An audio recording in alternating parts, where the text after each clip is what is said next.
and he's just emerged as the starting guy for this Longhorn staff. They've got Ace Whitehead and LeBaron Johnson Jr., who was the preseason Big 12 Pitcher of the Year. Likely to see him in game number 3 for Texas.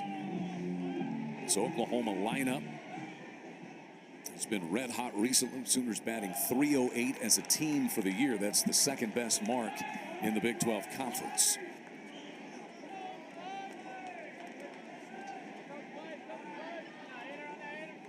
Spikerman takes strike one. Spikerman missing 20 games. He pinch ran in the Kansas State series and then got back into the lineup full time, you would say, in the BYU series. Started him slowly with 3 innings and then 5 innings in the midweek game against Wichita State this past Tuesday.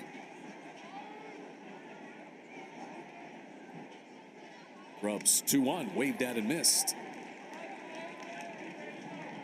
You're going to see a lot of swings like that off of Grubbs, and I think the key for the Sooners is trying to limit, not trying to do too much with that fastball at 89. You're just trying to find a base hit. Pulled toward the second baseman Kennedy, ranges over and throws out Spikerman to start the first. So Grubbs, it's not just strikes, but the mix that he has thrown this year. Blake, what has it been like for Max Grubbs?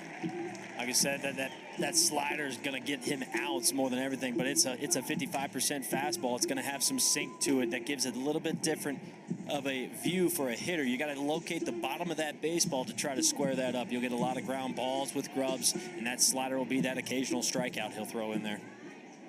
Grubbs came out of the bullpen in 6 of his first 7 outings, and now this will be 7 starts in a row. TCU, he was very good last week. 6 1/3 innings, 2 earned runs, 5 strikeouts, and only 1 walk for him as he faces the Big 12 Co-Player of the Week, Bryce Madron. Madron and Texas Tech's Austin Green sharing conference honors this week. Madron drove in 9 runs in Oklahoma's sweep at BYU, and that included a 7 RBI game with 2 home runs last Saturday. Oklahoma has 4 sweeps in conference play. It's the first time they've done that in program history. But what's wild about it, you were on many good teams at Oklahoma, Blake. Oklahoma has never won a Big 12 regular season title. It has been tough. There's been a lot of hot starts, as you said. It's hard to complete a full Big 12 slate. There's just a lot of good teams. And we were talking about before the broadcast, Chad, like we've still got 4 more conference series. These 2 teams have 12 conference games left as Madron lines this one into center, and Jared Thomas retreats a few steps and chases down out number 2. Extra series added to conference play with the addition of the new teams into the Big 12 this year, with BYU, UCF, Houston coming into the mix along with Cincinnati. So you got an extra conference series. So we've got a ways to go. And Oklahoma leading by 3 games in the loss column coming into the weekend. Easton Carmichael swings at the first pitch here. Oklahoma State, by the way, they were in a 3-way tie with Texas for second place and West Virginia. But Oklahoma State has already beaten BYU twice this weekend. They won last night, and they're playing a doubleheader up in Stillwater today. And Oklahoma State has already beaten BYU 11-5 up there today. That's up the middle and a base hit. That's just what Easton Carmichael has done this season. Coming into tonight, he was second in the Big 12 in conference play, batting .411. He'll add to that with the 2-out single. Yeah, he gets that sinking fastball. That's a slider, excuse me. Kind of gets out extended on him, gets the edge of that bat, shoots it up the 6-hole. 57 hits. Michael Snyder to the plate. Snyder second in the Big 12 with 45 runs driven in. University of Washington transfer.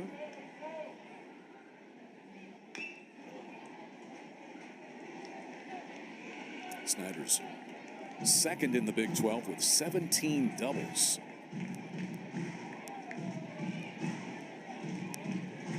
You'll remember a couple series ago, he's kind of in that skid, got that batting average dropped to about 310, and it seemed like he was just hitting balls right at guys. And now it's on that flip side where he's got those power numbers back up. He's elevating backside, doing a lot of good things to the plate.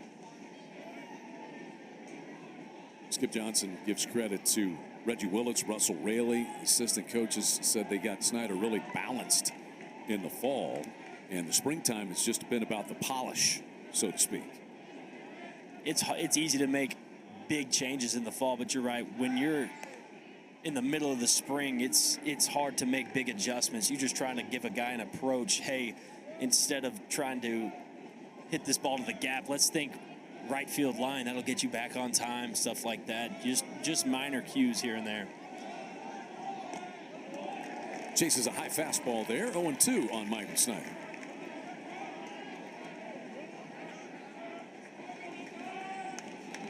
Grubbs has been able to last 6 innings or more in 5 out of his 7 starts. Dependability and reliability is what the Longhorns have gotten from him.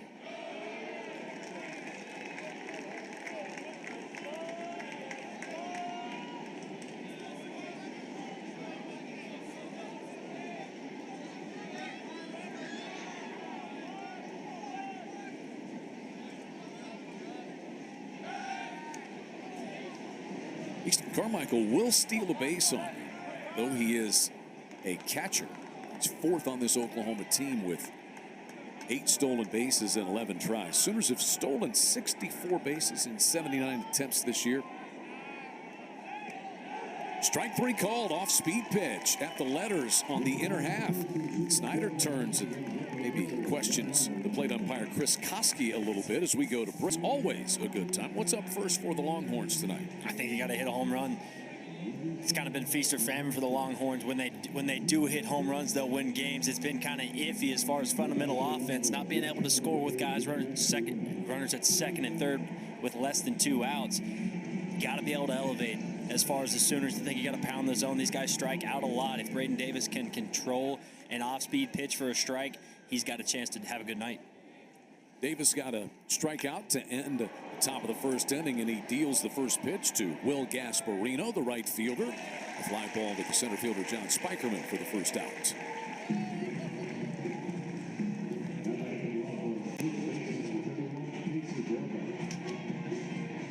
Longhorns left 2 in the first.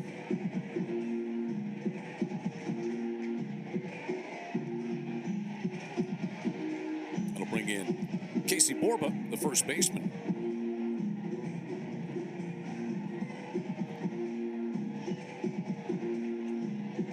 Borba, freshman from Santa Ana, California. Another one of those youngsters.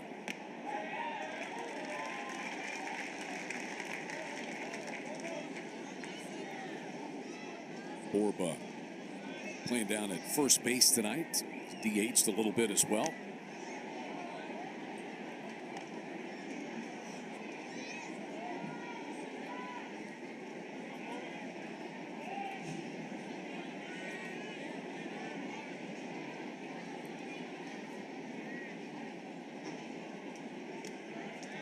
One off speed pitch is in there. Well, maybe we've buried the lead a little bit. We've talked home runs and we've talked Oklahoma winning streak, but there's Steve Rodriguez, acting head coach for the Longhorns. David Pierce missing his 2nd consecutive game as he was ejected in the final game of the TCU series, so not allowed to be on the premises, David Pierce. So likely watching back at the team hotel. We got a chance to catch up with David Pierce, and he said he was very pleased and happy, proud even of the way that his team played in the win against UT Arlington. He said it was one of their cleanest games and a sign that they've got the right things in place with regard to the staff and the leadership and the culture of the program, Blake. Yeah, especially with a young core, you can't value that enough. You got to teach those guys coming in how you do things, and you set that to come up for a long time to come. Steve Rodriguez, longtime collegiate head coach. He's in his 2nd season on staff with David Pierce in Texas, but most recently was the head coach at Baylor. And he runs the offense regularly anyway. It is a 1-out walk to Borba. Ryan Galvan, the catcher, will be the batter.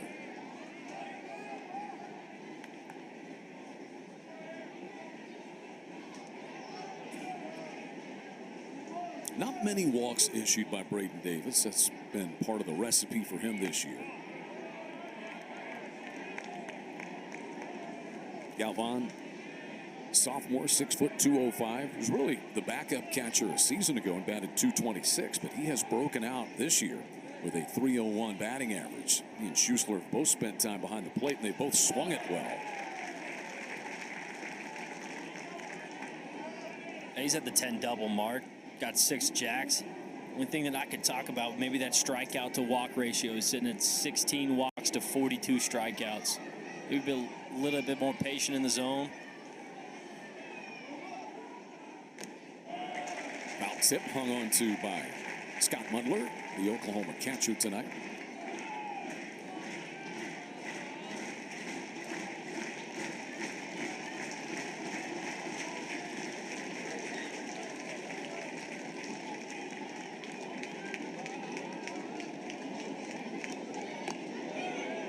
Fastball up and into Galvan.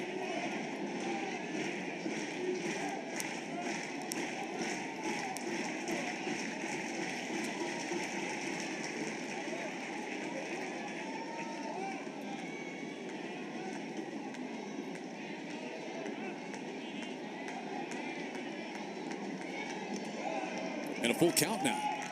So Galvan with a patient approach. And Braden Davis trying to avoid back-to-back walks. Dangerous with the firepower Texas has to give the Longhorns free base runners. Yeah, and that's a breaker that starts down. You want that 2-2 pitch, give him a little bit more to chase at. That thing starts down and stays down.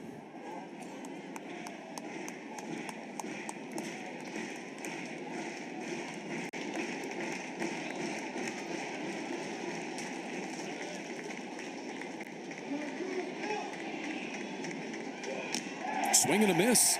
An important pitch there from Braden Davis, and it's his second strikeout of the ballgame. Be a changeup, Chad. He's got that 3-finger fastball coming in, dots it up on the black. That's just a tough pitch to hit. Galvan stays back, swings right over the top. Kennedy, the number 9 batting second baseman. So Davis has gotten important strikeouts when he's needed them so far, with 2 men aboard to close out the first, and 1 here against Galvan. Pete Kennedy, the freshman from Fort Worth Prestonwood Christian High School. Jack O'Dowd has played some second base as well for the Longhorns this year.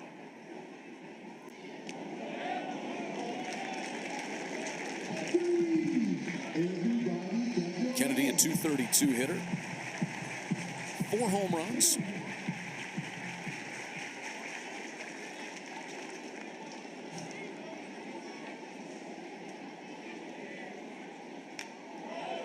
Now send it to 1 and 2. Curious to see if he goes back to the changeup. Seems like he's got more feel for it early on in this game. Crowd has been into it from the beginning.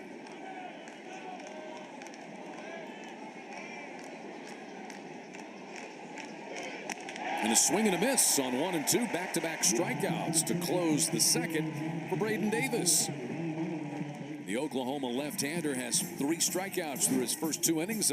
But we told you Oklahoma State already has 2 wins over BYU in their series up in Stillwater this weekend. Texas right there at 11-7, even in the loss column with West Virginia and Oklahoma State. And then Texas Tech sitting there at 12-9. It's a long season, still 12 Big 12 conference games, including this one here tonight for each of these teams. We'll run down the Big 12 scoreboard as we move along with the proceedings.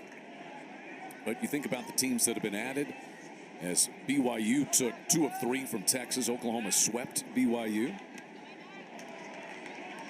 UCF actually has the 2nd highest RPI of any team in the Big 12. Only Oklahoma's RPI is higher. Anthony McKenzie digs in. Swing and a miss.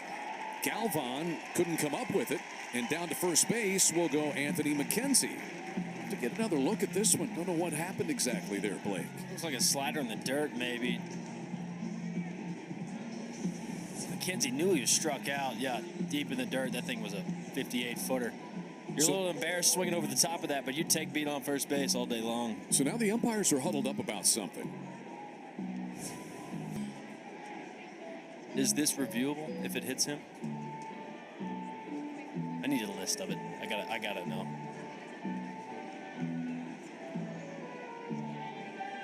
I don't think it hit him, and it really didn't. And his reaction was not that it hit him. I would think if you swing and miss.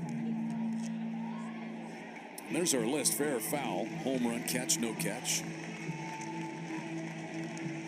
They're going to put him at first base, and Steve Rodriguez is going to come and ask.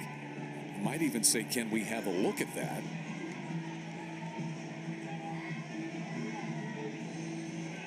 As he talks it over with Chris Koski, plate umpire.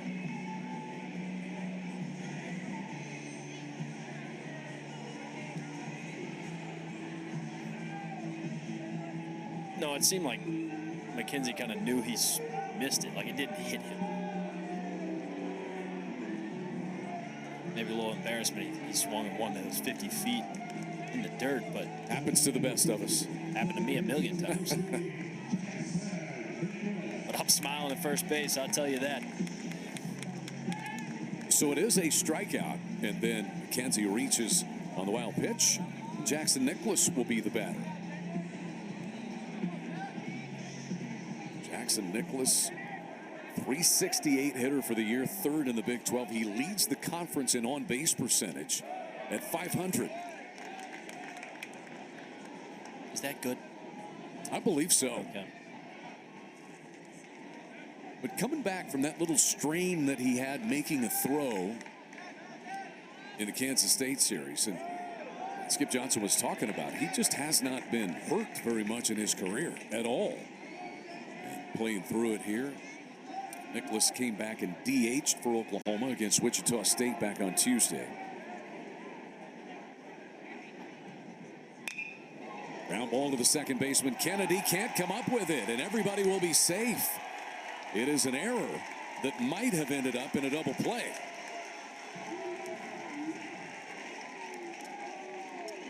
Yeah, this is tailor-made. Looks like Kennedy tries to get a little bit quick on the transfer. See, it's a fastball away. See if we get a look at Kennedy. Yeah, just trying to flip those hips quickly. Tries to throw the balls before he's got it. So we're going to have a little meeting, maybe just settle things down. Chris Gordon is out. The conversation, it's not that Grubbs has done anything in particular wrong. He got a strikeout and a ground ball in the inning, and all of a sudden Oklahoma's got two men aboard.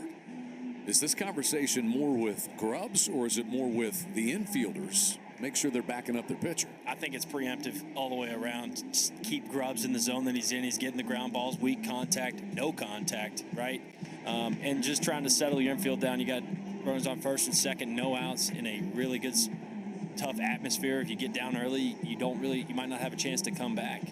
Trying to keep things under wraps right now. So Oklahoma with an opportunity. Runners at first and second, nobody out. Kendall Pettis will be the batter. They look for action here from KP. A bunt down the third base line. Reggie likes to get it going early in the count.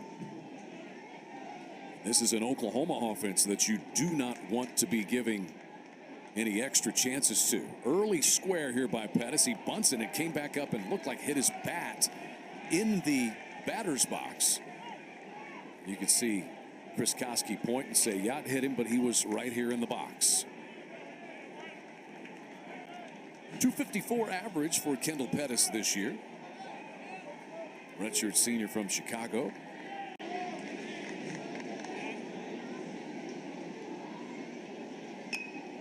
And pops this one up. It lands and rolls foul. So 0-2 on Pettis.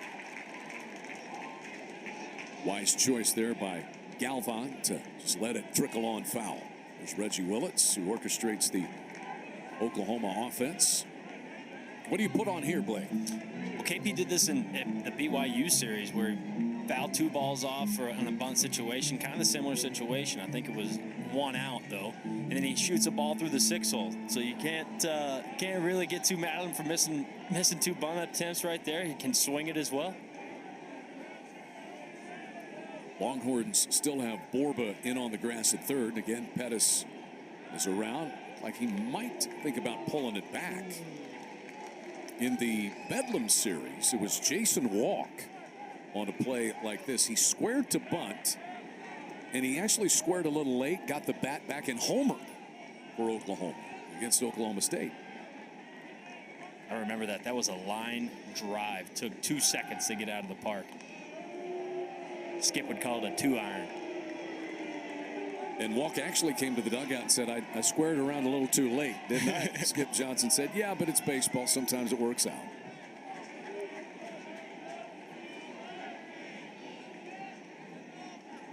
Oh, 2 for Pettis. He slashes this one foul. Now you're really wondering what he's doing. First 0-2 pitch showed bunt. This one, he swung away. If you have confidence in him, let him drop one down the third base line.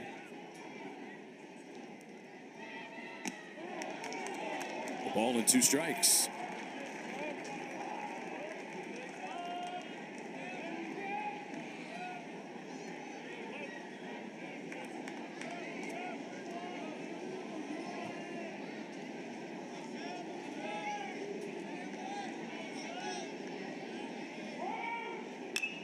Pulled into the hole in between third and short, and it's a base hit.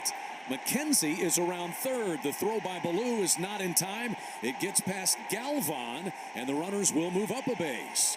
So an 0-2 pitch, the Sooners take the bunt off, and Kendall Pettis delivers an RBI single. The throwing error means runners are in scoring position at second and third, and Oklahoma has a 1-0 lead. Sooners taking advantage of his early mistakes in this second inning. KP doing it again, fouling off 2 bunt attempts, working the count, fouling off ball off late into the right net, and then shooting the 6-hole, collecting that RBI. 26 on the year for him. That sinking fastball. Nobody's playing there. Remember, McKenzie, who scored, reached on the... And Nicholas, who's at third, was safe on an error. And here is Scott Mudler, the Oklahoma catcher. Mudler's been a very welcome addition for the Sooners this year. He transferred in from Northwest Florida State College. And he's been able to alleviate some of the wear and tear catching-wise on Easton Carmichael. And he has swung a very good bat as well. 2-1 the count. Yeah, Mudler originally entering that lineup just to give Carmichael a little bit of relief, but when you start swinging like he is, it's hard to take him out. Series against Kansas State 2 weeks ago, Mudler had 7 hits, and he lifts this one to center field. Thomas is going to venture back. It carries away from him. It's off his glove, and it's down on the warning track. Nicholas will score. Kendall Pettis will stop at third as he had to hold up to see whether or not Jared Thomas would catch it. And Oklahoma has a 2-0 lead. I think the wind just kept blowing that ball away from Jared Thomas out there, Blake. Yeah, it's a normal day at Elldale. That thing's running out to left, and that Mudler kind of squared it up inside out of that baseball to where it's tailing anyway. And you're right, Thomas was just trying to track it down. That's a tough play. I don't know if you can give him an error on that. It's just, as you can see, he kind of just slices it. Gets the glove on it, just pops out. And so Oklahoma, and this one is popped up. Second baseman Kennedy will take care of it. And he retires the number 9 batter, Jackson Willits. So Texas now 3 errors committed. You had the error by Kennedy, then you had the throwing error, and now you have the fly ball to center with an error charged. The Longhorns haven't committed that many errors this year, and they're coming off a game that David Pierce said was one of the cleanest they've played all season long. But Not so far here tonight. One down. Back to the top of the order for Oklahoma's John Spikerman. He pulls one to Kennedy. This will score a run. Kennedy throws out Spikerman, but Kendall Pettis scores the third Oklahoma run here in the second inning. Good job getting the fastball early in the count. Spikerman collecting the RBI. Runners at second and third, less than 2 outs. Just good situational hitting. So John Spikerman drives in his 11th run of the year. And here's Bryce Madron, who lined out to the second baseman Kennedy his first time. Mudler is the runner at third. This one pretty well hit. Right field, Gasparino back near the warning track, shades his eyes and makes the catch. Oklahoma 3 runs on a hit and 3 errors with a man left. And 3. Oh my, oh. Big appetite, bigger savings. Download and save today.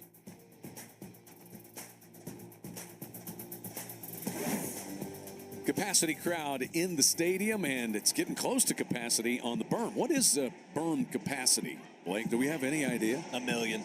Could be. Let's squeeze them in. Yeah, there's no fire marshal out there. And they're having a good time all over the place. Oklahoma with a 3-0 lead. You can make all kinds of friends. We got Sooner and Longhorn fans sitting next to one another out on the berm for now. Looks like they had something refreshing to talk about. Yeah. Top of the lineup for the Longhorns standing in here, Jared Thomas. He hit a fly ball to his counterpart in center field, John Spikerman, his first time. Couldn't hold up on that one from Davis. Longhorns have had some base traffic. They've left 3 runners stranded through their first 2 turns at the plate tonight. 1-2. Describe a left-handed hitter trying to hit that pitch we've seen back-to-back from Davis. I didn't figure it out until I quit playing. Led you to retirement. Yep. Can't give the secret away now.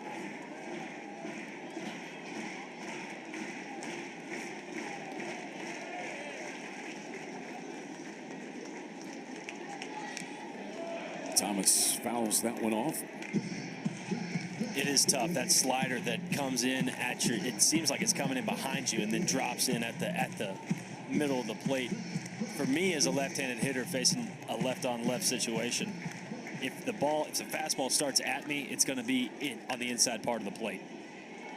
Sooners have the shift on. That's the shortstop Willits on the second base side of the bag.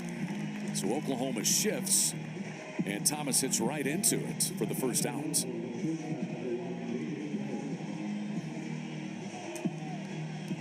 See teams shift these days in the middle of at-bats as the count changes and the pitch selection changes. Spray charts are everything, and I think there's a little bit of a fine line.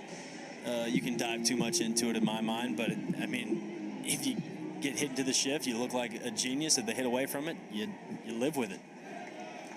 Jalen Flores, the batter, had a base hit into center field his first time.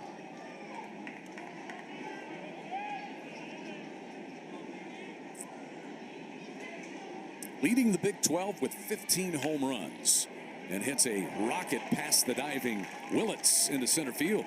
And so Flores is 2 for 2 in this game. He has 2 of the 3 Texas hits.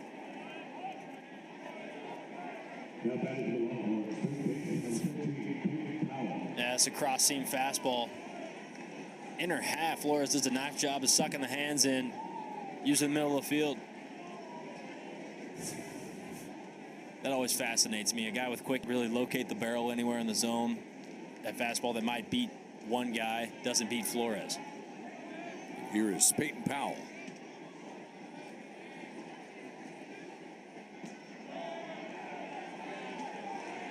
Powell hit into a fielder's choice play his first time, grounded it to the second baseman, Nicholas. Oklahoma not completely shifted right now against Powell, though Willits is really close to the bag at second to take a throw potentially.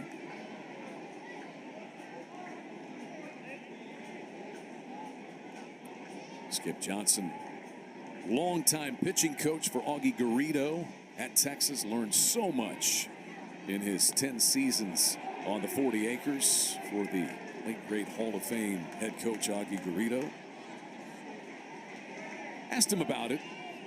He said, I can't get into that. Just if I do, I'm not thinking one pitch at a time. And if I'm not one pitch at a time, then I'm not being true to my players. So, but certainly has great memories when he does sit back and think about them. There's a walk to Peyton Powell, runners at first and second.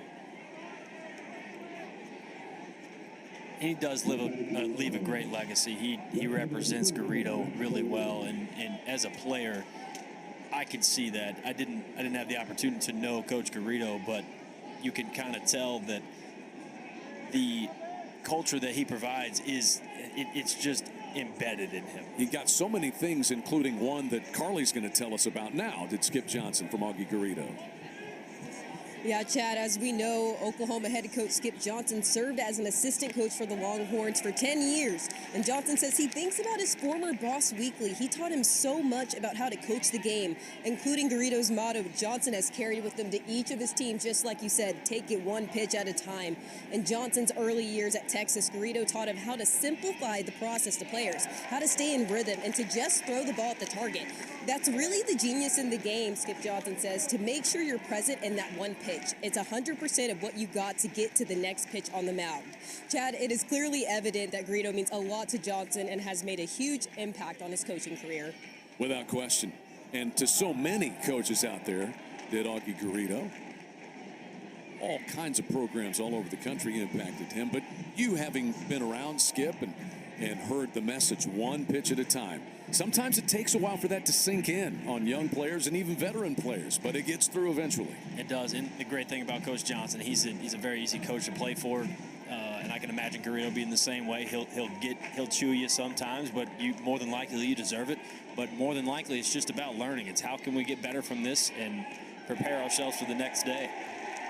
They appeal to third, and they say Max Ballou went around. Pitch kind of tied him up. It was almost defensively that he went through that ball. Joshua Nolan, the third base umpire, says he went around. Yeah, no doubt. Crossing the plane. As a batter, you feel like you hang that up all the time, but it's a lot longer than you think it is. That the swing, I'm talking. And so with runners at first and second, and now two down, here's Kimball Schusler, the DH. He struck out looking in the first to close that inning. Sends this fly ball to right. Ranging in comes Madron, and the inning is over. Longhorns get a single and a walk and leave two more. 3-0 Oklahoma, headed to the bottom of the third. Sooner Baseball is presented by 3 unearned runs on 3 Texas errors in the second inning. And I suppose on the ball to center, it was hit to Thomas. You might could score that a base hit, but he had it partially in his glove. Yeah, a throwing error and a ground ball. So Texas trying to clean things up behind Max Grubbs. Easton Carmichael swings and misses. Carmichael had a base hit back up the middle his first time up. 57 hits for him. And in Big 12 conference play, he's batting about .420. Backing up on this ball is Powell. Long throw to first, and that one gets past the first baseman, Borba. Error number 4 against the Longhorns tonight.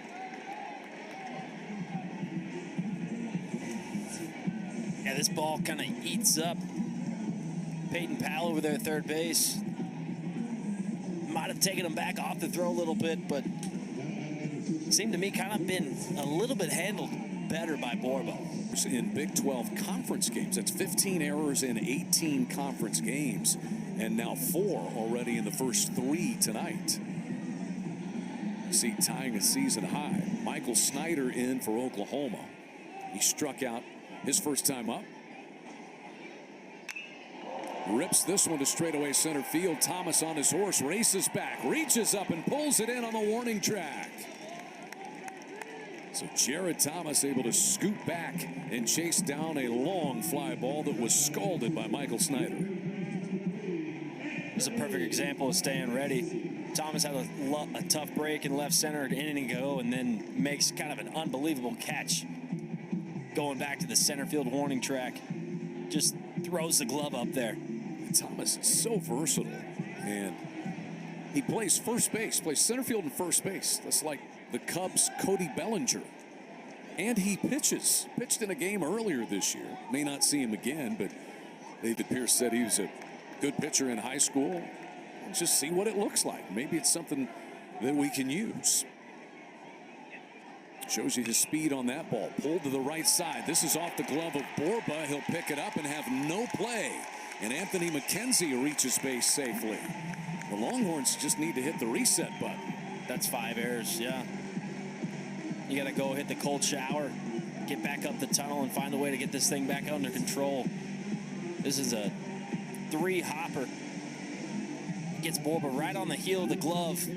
Puts him in no man's land. Can't find an out. This game will continue to beat you down. There is no timeout. You got to keep playing through it. Here's Nicholas, who reached on an error his first time. And the throw goes in behind Carmichael.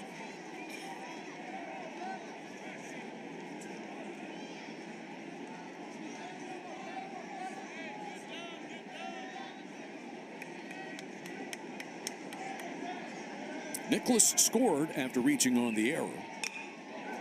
Hits this one in the air to left. Ballou is there. And there's out number 2.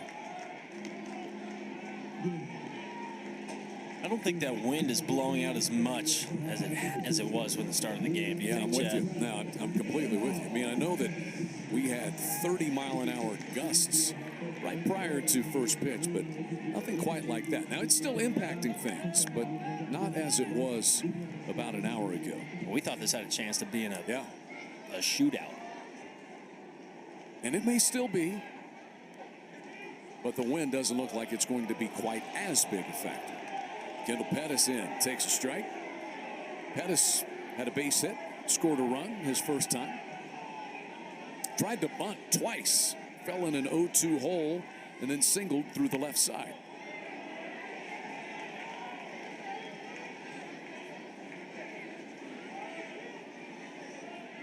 Pettis' single scored McKenzie with the first Oklahoma run of the night.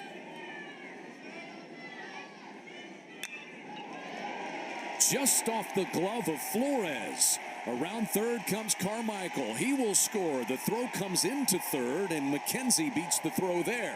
Kendall Pettis has driven in a pair. He winds up at second base on the play.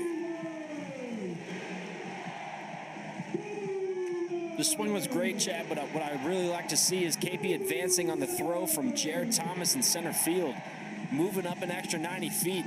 It's a fastball over the middle of the plate he handles well. You'll take a look at it. On this throw, he'll see this go all the way to third base. At second. And Scott Mudler, the batter. Mudler was safe on that fly ball that went off the glove of Thomas back in the second inning. All 4 Oklahoma runs are unearned for Max Grubbs.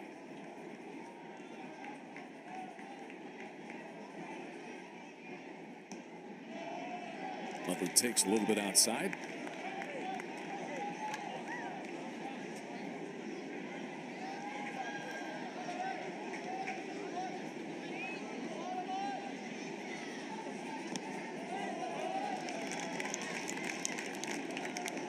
Grubbs trying to pitch through it. 47 pitches. This is a guy that has been durable and reliable, going 6 innings or more in 5 out of his 7 starts this year.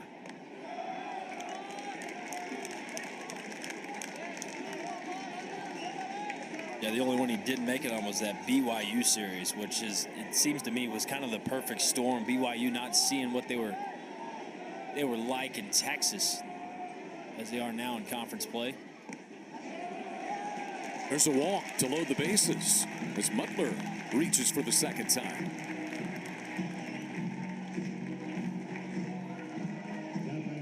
That will get Jackson Willits to the plate.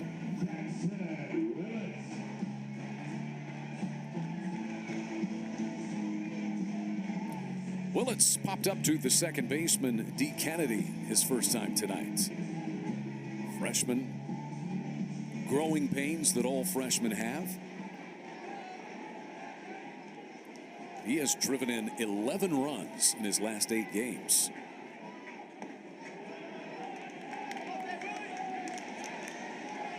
He's played a good shortstop. Had a Sports Center catch against DBU in a midweek game. Found the power stroke. 5 home runs in the past 3 weeks. Pulls this one right at the first baseman, Borba. And the inning is over. Oklahoma adds a run on a hit and 2 errors. 4-0 Sooners headed to the 4th. He's dotting up on the inside corner. There's that change up to Borba early in the count. Same thing to Kennedy. 2 strikes. Sometimes you can use that change up to set up your other pitches.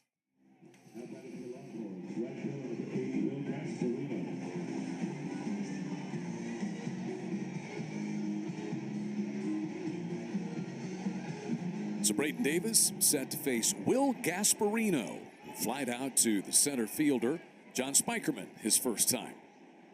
Gasparino listed at 6'6". David Pierce said he's closer to 6'7". He's just a freshman. He's still a growing boy. He is long and rangy. He's almost reaching the press box, Chad. 0-2. His dad, Billy, was a very good player at Oklahoma State, second baseman on the College World Series team for the Cowboys. And he's out on 3 pitches. It's a confident look from Braden Davis. Yeah, they look like 3 fastballs. He's going to dot one up and away here, right above the barrel of Gasparino for his 54th strikeout on the year. He's deals with Casey Borba now. That's 5 strikeouts to go with 2 walks so far for the Sooner lefty.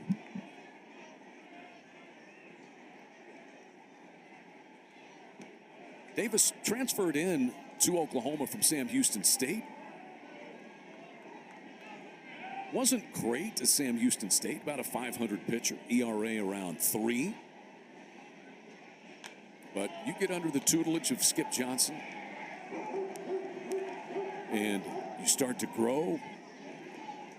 Opponents are only batting .209 off Braden Davis this year. You're absolutely right, though. A name, Austin Hansen, rings a bell to me. He comes in, he was a stock righty, 88 to 91. Skip gets him with a year, and we all come back to the fall, and AC's throwing 96, and I'm like, where did this come from? You know, it's just a confidence thing, and Skip's that guy that can instill that in a lot of pitchers. He doesn't try to put them in his box, fixes what he's got, what they've got working for him, and just perfects it. To third, and McKenzie on an easy hop over to first to retire Casey Borba. 2 down. Rylan Galvan will be the batter.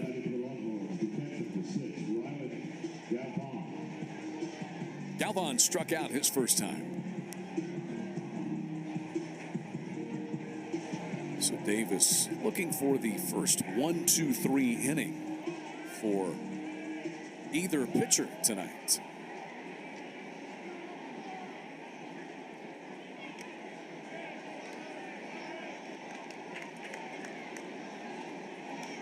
Galvan batted just .226 a season ago, but that average up around 300 this year's made great improvement.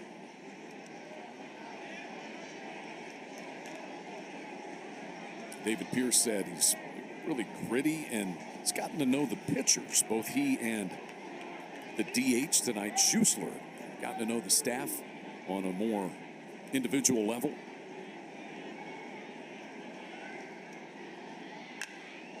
There's a base hit to left in between third and short. So Galvan with a 2-out single. It is the 4th Texas hit of the night. It's a fastball elevated. Galvan does a nice job of getting the barrel through the zone. That's got to be 104 off the bat.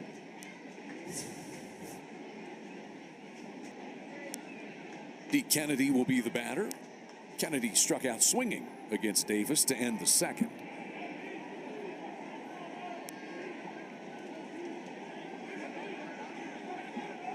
Longhorns 6 home runs against UTA back on Tuesday night in that 11-0 win. Tied a program record, the 6 home runs. Hadn't been done since 1998.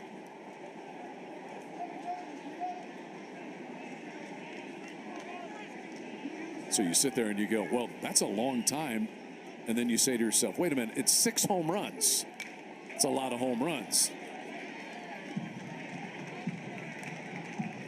And over the last 3 seasons, Texas has hit 300 home runs. A 2022 series, is that an Ivan Melendez? Yeah, that was a crazy year when they wound up in Omaha for the 2nd consecutive year. Oklahoma, of course, made the journey to Omaha as well. As that's a strike thrown by Mudler. He's able to cut down Galvan for the final out. We're watching Galvan. He is still down out there and kind of grasping at his face. May have taken a tag to the nose, headed back to his spot catching. Just kind of ran into the tag of Jackson Nicholas. Might have hit the bridge of the nose, maybe. I think you're right.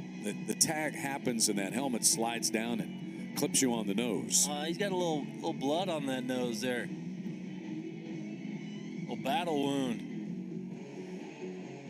But none the worse for wear. Catchers. They're tough, man. They have to be. Tough. He probably wants all that blood just running down his face during the game. I'm with him. Koski's checking him if he's okay. If you weren't left-handed, you would have been a catcher, right? Oh, goodness gracious, yeah. You would have been a perfect catcher. Just grimy, yeah. You know? You could have been a left-handed catcher. Skip wouldn't let me.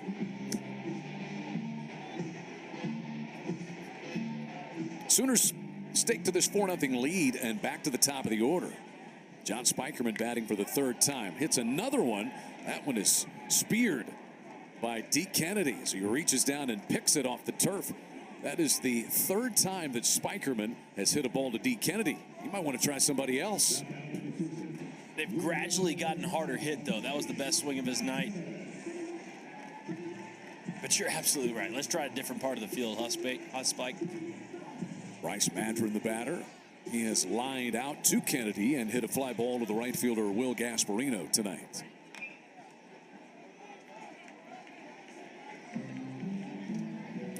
Bryce Madron, the reigning Big 12 Conference co-player of the week. We're asking Skip Johnson about Madron. Said he knows who he is and now just gotten really confident. And you see that on the field, too. You just... They have this aura about him, a guy that has a lot of confidence. He's one of those guys. He's a veteran, knows his approach to the plate, really knows his strike zone well. And when it's in the zone, he gets his swing off. 32 walks for Madron this year. Top 6 in the Big 12.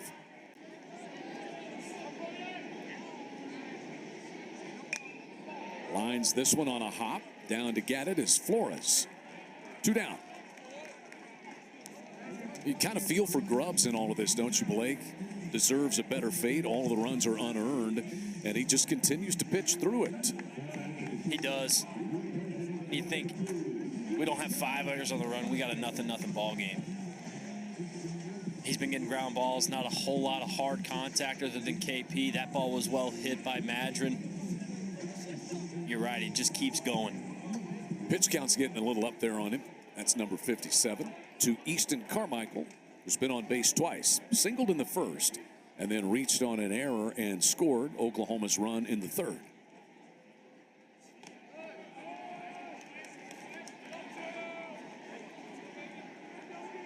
Carmichael now batting .361. He was 8th in the Big 12 coming into the night. He's had 6 3-hit games this year. This is a guy that's athletic with his hands. He steals bases, handles the pitching staff well. It's a little flare out into center field. That's going to drop in for a base hit, his 2nd of the game.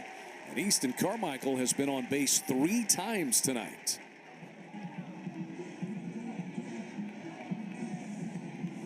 Just as I'm saying, he's athletic with his hands. Gets a slider down and away. You see his legs level that swing out to the height of that pitch, and just lets his hands ride through the zone. It's a good piece of hitting. Now Michael Snyder with 2 down and Carmichael at first.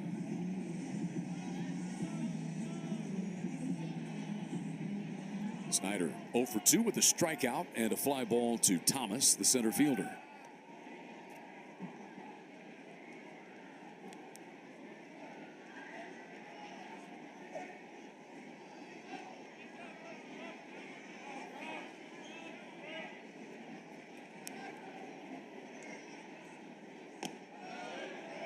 A little bit inside there.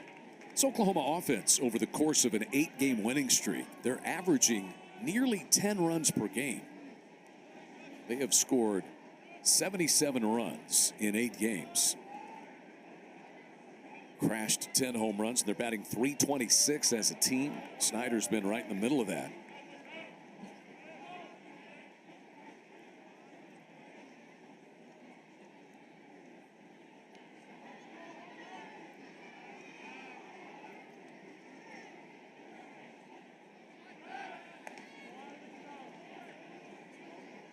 Do you get superstitious when you hit a winning streak, Blake? 8 games in a row? I was scared to come to the ballpark, I'll be telling you that. I haven't been on the call for a while. I was a little bit nervous for the Sooners. But yeah, you do. You start wearing your pants the same way. You might even wear the same clothes. And people get weird. I definitely get weird. Yeah, I could see that. Toby doesn't like it. I'll be in there pulling a pant leg up, you know, just trying to change up some mojo. Well, that I do understand, is trying to change things up when it's going bad. But you're afraid to change things up when it's going good. Yes. Everything's the same. Eat the same meal. Brush your teeth with the same hand. I didn't know you're an ambidextrous toothbrusher. Is that what you're telling me? Absolutely. I can only go right-handed. So, wait, you're telling me that you brush your teeth, like, you have to do it both ways. No. I have to see you brush your teeth now, Chad. I'm going to pass on that. You can't get the back molars with your... I'm not arguing with you. Okay, we got to move on.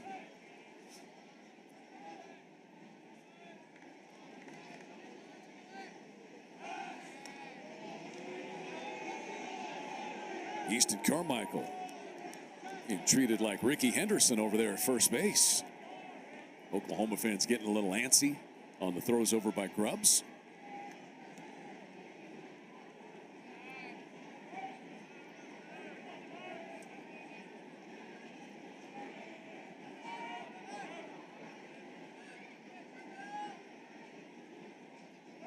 And there goes Carmichael. Pitch is swung on and missed. And it will not matter because it is strike 3 on Michael Snyder. And the inning is over. Base hit and a man left for Oklahoma. Sooners lead 4-0 headed to the 5th in the open. RBI ground out by John Spikerman scores Pettis, and it was 3-0. Then Pettis delivering again. It's an RBI single to score Easton Carmichael in the bottom of 3. 4-0 Oklahoma. That's where it sits now. Longhorns to the plate in the 5th inning against Oklahoma left-hander Braden Davis, who has been solid out there. He's scattered 4 Texas hits. This has kind of been the MO for Davis in his success this year, scattering 4 hits, 5 strikeouts, and a couple of walks. What have you thought so far? He's made pitches when he needs to. He's got that changeup as a strikeout pitch to right-handed hitters. He's dotted up. There's one again there. But you're right. He just kind of bows his neck when he needs to. He'll be out of the zone and then just kind of find it. And he's been good like that all year long. And I think since that Oklahoma State series, he's really just found his rhythm. It wasn't a great performance. It was just gutsy, Chad. Oklahoma has shifted here. They shifted once the count was 0-2. Second baseman Nicholas is on the shortstop side, and it won't matter. Strikeout number 6 for Braden Davis. He strikes out Kennedy to start the 5th.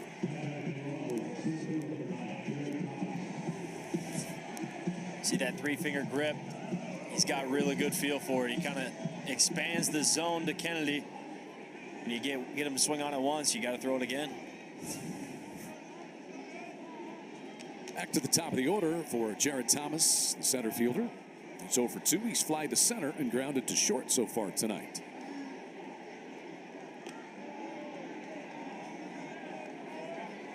Scheduled for a first pitch at 4 o'clock on Saturday, 2 o'clock on Sunday. We're watching the weather closely, especially for tomorrow. Forecast has changed at least 5 times. And we get them quickly because the National Weather Service is like a block away. Yeah, they got a homing pigeon straight to our booth. That one just a tad outside, 2-1 on Thomas. I've learned to just wait for the tornado sirens, Chad. That's just how I live the life. I mean, I like a little more warning than that. This one ripped down the right field line, headed toward the corner. Jared Thomas on his way to second base. It's gathered up by Madron, and a one-out double for Jared Thomas in the Texas fifth.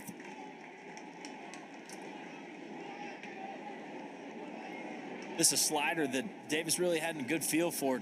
Thomas had a couple good at-bats early in the game. As you'll see, kind of just leaves it up. Big eyes by Thomas. Rips that thing for a hook double. Jared Thomas is with 10 or more doubles in addition to all of the home runs. Flores is first in the Big 12. Baloo is second. Thomas is tied for fourth in home runs. Here is Flores, the Big 12 home runs leader. Hard hit ball up the middle, a base hit to center. Thomas going to scoot around third base. The throw from Spikerman is up the line, and the Longhorns get on the board. It's an RBI single by Flores, who's 3 for 3 in this game, and it's 4-1 Oklahoma. It's his 39th RBI in the year, Chad, and you're absolutely right. He's got that sweet swing going. It's a fastball over the middle of the plate. He does not miss. Thomas on his horse, sliding in for the Longhorns' first run of the game. Hits for the Longhorns, and here's Peyton Powell. Peyton Powell is 0 for 1 with a walk tonight. See, the Oklahoma bullpen begins to show a little bit of life out there. Just starting to get loose. Was that jaywalk out in the bullpen? I saw Carson Atwood getting loose. This pitch a little bit outside to Peyton Powell. That is Jason Walk. It is. What's he doing out there?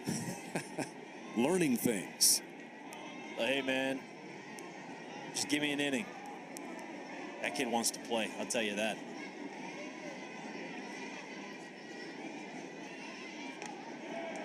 Powell takes a strike, and it's 2-1.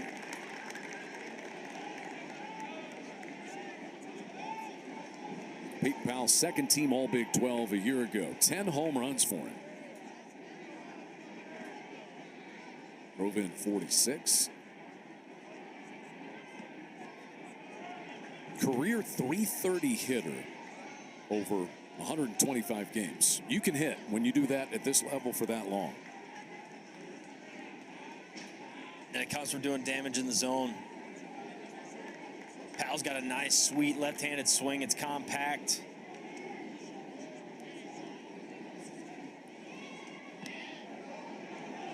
Runners at first and second now. Run home for the Longhorns. Powell walks for the second time tonight. To me, that's where a lot of Powell's success comes from. He's got that walk to strikeout ratio. He's sitting at 20 walks to 24 strikeouts. When it's pretty close to that 1-to-1, you know you got a pretty good hitter on your hands. Max Baloo will be the batter. He is the potential tying run for the Longhorns in the fifth inning. Baloo had a base hit in the first. He is 1 for 2.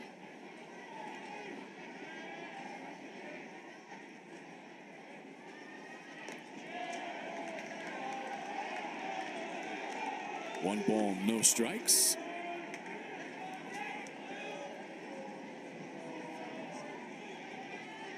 And Skip Johnson's going to come out and just have a little conversation here with Braden Davis. You see anything different last few pitches, Blake? No, I think he left that slider up to Thomas for that first extra base hit of the game. But Other than that, Jalen Flores having a good night at the plate. Hard to keep him off the bag. Maybe just trying a little bit too hard. Just a quick little note, hey, settle in here, trying to find a pitch, getting out. Still one pitch away.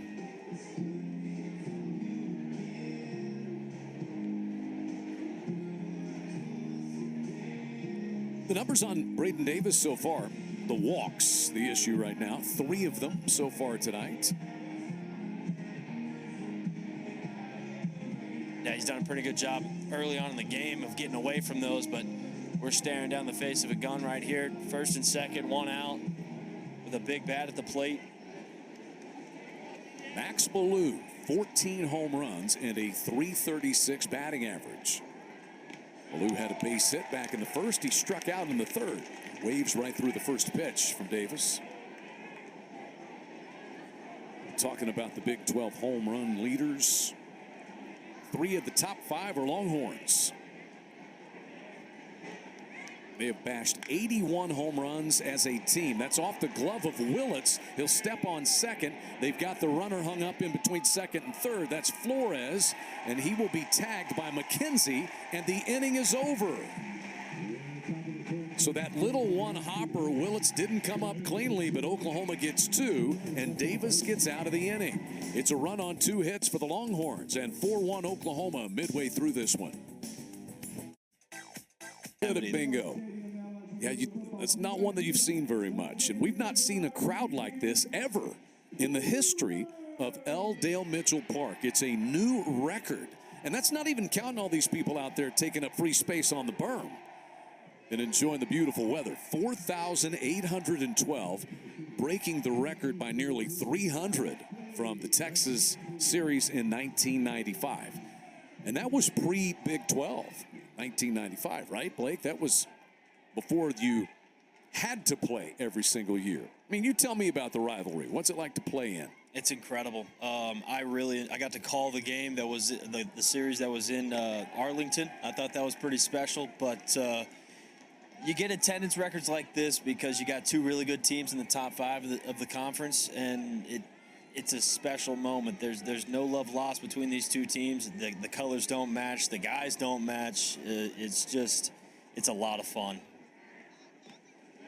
Anthony McKenzie is 0 for 2. Struck out but reached on a wild pitch in the second and scored a run. And he was safe on an error in the third. So he's been on base twice. 2-2 the count. Max Grubbs back out there.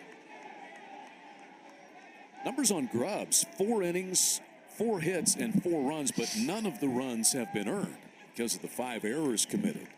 1 walk and 3 strikeouts for Grubbs. McKenzie pulls this one to the right side, just under the glove of Kennedy.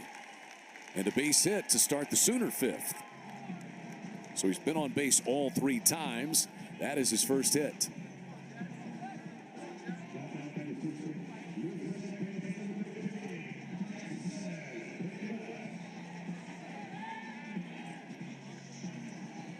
That'll bring in Jackson Nicholas.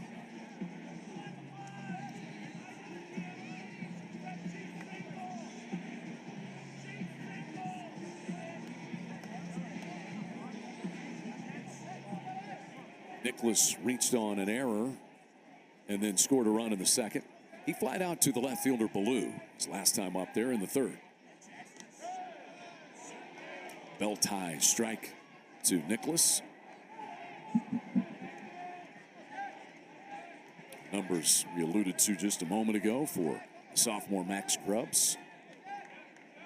The strikeouts don't show it, but he's really kept the Sooners off balance. McKenzie was on the move, and that might have kept Oklahoma out of the double play, as Kennedy's only play was over to first to retire Nicholas. So Reggie Willits and the Sooner offense starting the runner. And as a result, McKenzie is at second base.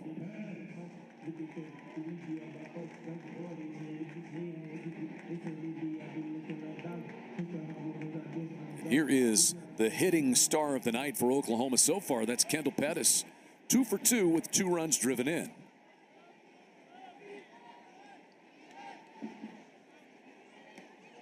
This guy just always seems to be in the mix in important games and important situations. It's been like that since he was a freshman as well. He didn't get a whole lot of playing time, but when he entered the lineup, he didn't leave.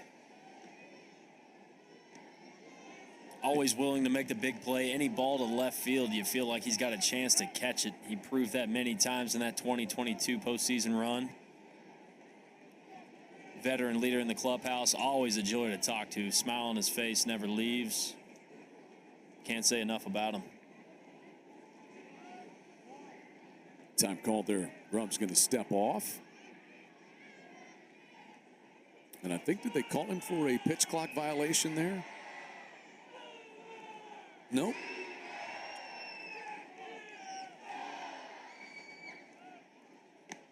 You think about Oklahoma's run to the College World Series championship game in 2022. Texas was there that year as well for the second consecutive year, but it was when Kendall Pettis and John Spikerman got healthy for Oklahoma, and then Cade Horton became able to pitch, really sent Skip Johnson's team on a run.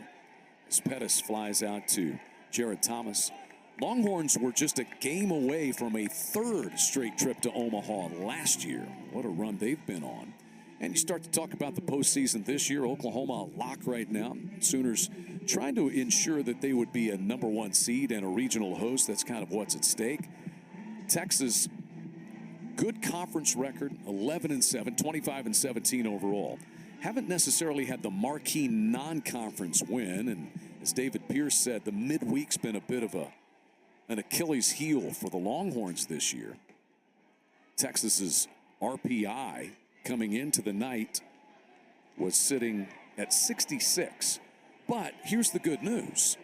They're playing the 3 Big 12 teams with the highest RPIs headed down the home stretch. That's Oklahoma, Oklahoma State, and UCF. UCF has the second highest RPI. So Texas has a chance to really build some RPI points.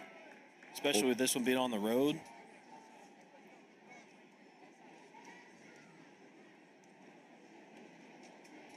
Got a number 18 ranked Oklahoma team coming in. The UCF series is on the road as well. They've got a good chance to build that up for sure. Oklahoma's RPI 17, strength of schedule 10 coming in. And the Sooners had some marquee non-conference wins like Tennessee, Nebraska, very good one. And Oklahoma swept UCF, the team that has the second best RPI in the Big 12.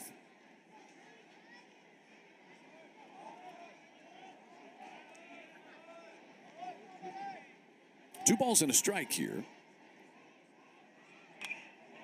Drilled by Mudler. He turns, drives it deep to right. Leaping is Gasparino. And Gasparino with a great play to reach up over the wall. He used every bit of that 6'6" frame to rob Scott. Going around the Big 12 tonight. Oklahoma State BYU playing a doubleheader. Cowboys have already won the first game, and they won last night. So in the bottom of the 6th inning, Oklahoma State's going for the sweep of BYU. They could have a sweep already, and this game might not even be over with. You see UCF losing to Cincinnati. West Virginia all over Baylor in the top of the 8th. And TCU blanking Kansas State. Some curious results in the Big 12. Who can really figure it out? And our Big 12 scoreboard presented by Air Comfort Solutions, your total home solution for plumbing, heating, air conditioning, and electrical. Make the winning call today. Now, TCU's really been struggling. Kansas State playing well, and the Horned Frogs are all over the Wildcats in that one. As Kimball Schuessler swings at the first pitch here in the 6th and fouls it out of play. We do know Oklahoma's been very good. Sooners have 4 conference sweeps already. First time in program history. 6 straight Big 12 wins.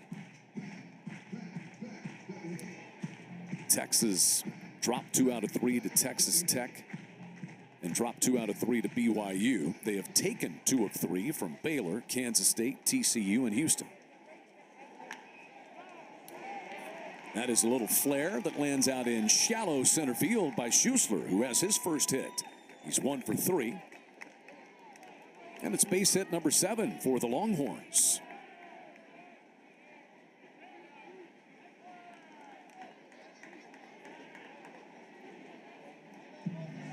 We will see how much longer Davis is able to extend his night. He is, as you see up there on the bug, at 85 pitches. There's been activity in the Oklahoma bullpen. Will Gasparino, the right fielder. How often do you see it? You make a sparkling play in the field and you come back up and repeat that at the plate in the next half inning. Oh, this is a big chance for him. He's got a lot of confidence. You know he does.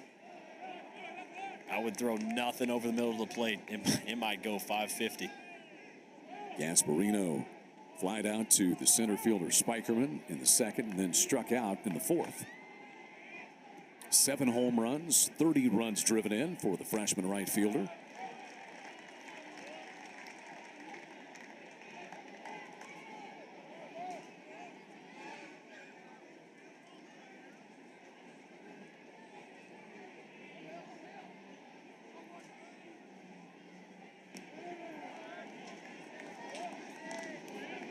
Two and one.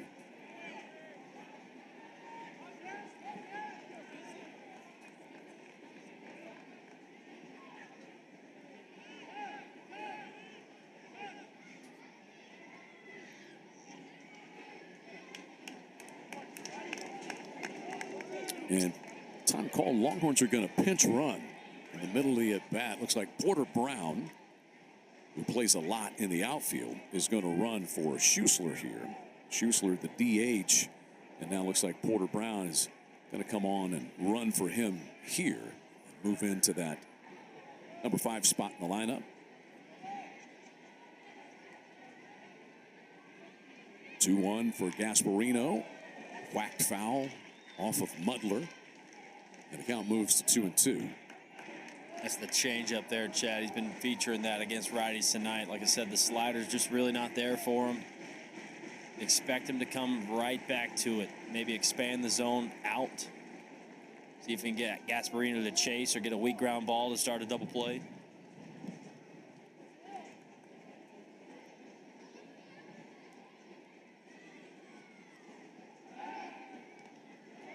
Throw over there to keep Porter Brown hugged up tight. Porter Brown's a transfer from TCU, second season at Texas. Knows all about the Big 12. He has stolen 9 bases in 10 tries this year. Gasparino swings through a high fastball, strikes out for the second time.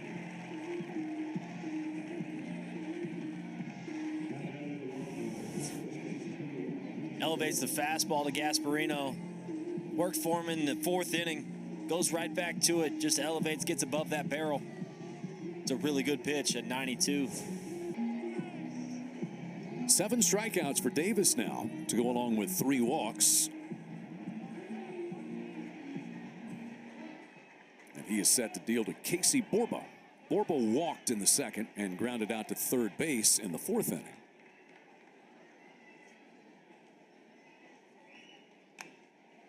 Oh, 1 to Borba. 7 underclassmen in the lineup, either freshmen or sophomores for Texas. Borba, Gasparino, Kennedy, all freshmen. Galvan, Flores, Ballou, Thomas, sophomores.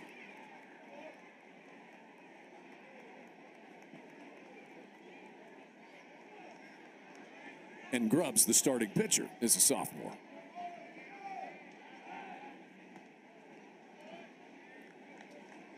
Watch out for these guys next year, man. They're going to be stacked. Both these clubs SEC bound. Final series between these teams as Big 12 foes here this weekend.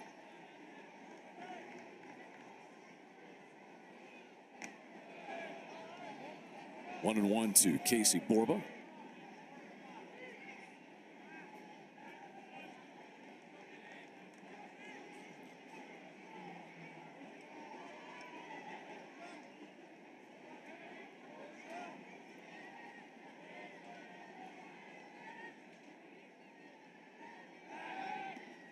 Lob over there by Braden Davis.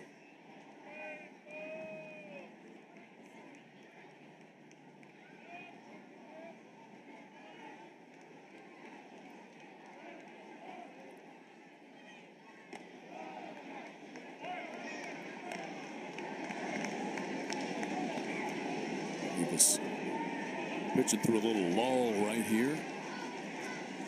Pace of the game is certainly slowed.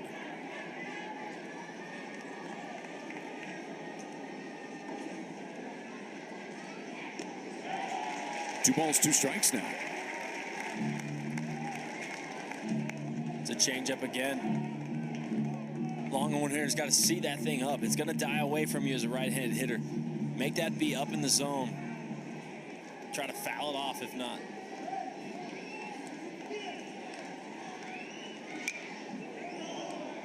And that one is indeed sprayed out of play. Braden Davis can rack up some high strikeout numbers. He had 11 against BYU last week, and in his 7 innings of no-hit ball, the combined no-hitter that he had with Reed Hensley, Braden Davis struck out 12.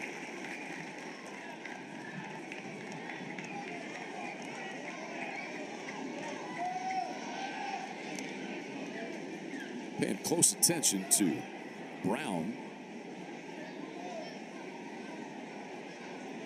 Yeah, you got to keep the double play in order here. Try to get a 1 pitch out. Strikeout's okay, but you really want just a weak ground ball. Roll them up. Full count now. Pretty good breaking pitch there.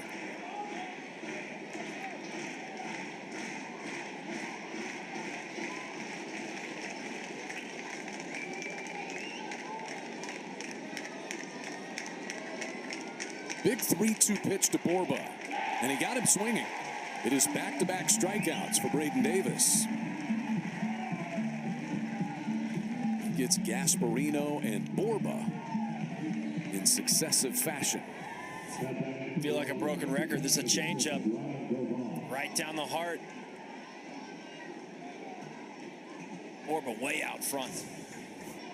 You feel like the changeup is disappearing or has disappeared a little bit recently with all the reliance on hard sliders and sweepers and slurves and all of those? I think it's just a really good pitch to get a ground ball on for me. For me, it's not a strikeout pitch.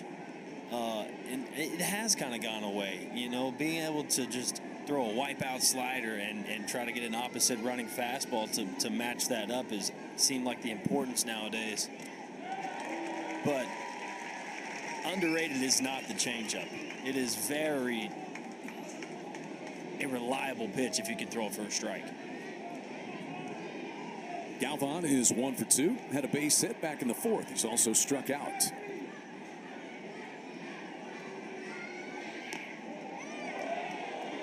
Just a little upstairs from Braden Davis.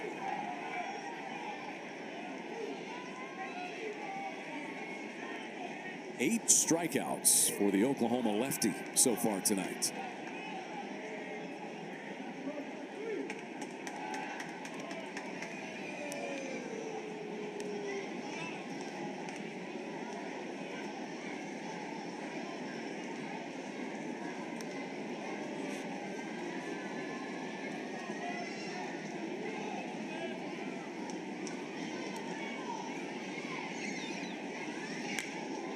Pulled past third and foul by Galvan.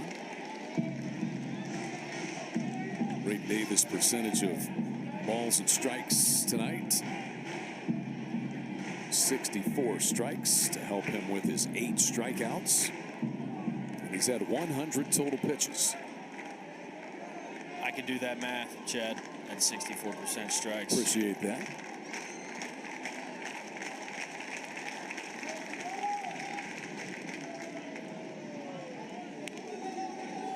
Davis has been up to 112 pitches. Got to think he might have 1 or 2 more batters. Got to think Skip might make a change between innings if he can get Galvan here.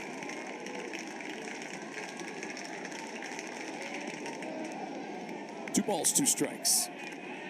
Sneaky velocity almost from Braden Davis, especially when he works in that changeup, Blake. But he'll touch 94, maybe even ramp it up to 95 on occasion. He does, and he really uses his legs well. It's a small frame, but it's very efficient. The arm action's quick, hides the ball well, and you're right, cloak and dagger with the fastball. So He gives up the single to Schussler and then strikes out Gasparino, Borba, and Galvan. 9 strikeouts for Braden. U Athletics.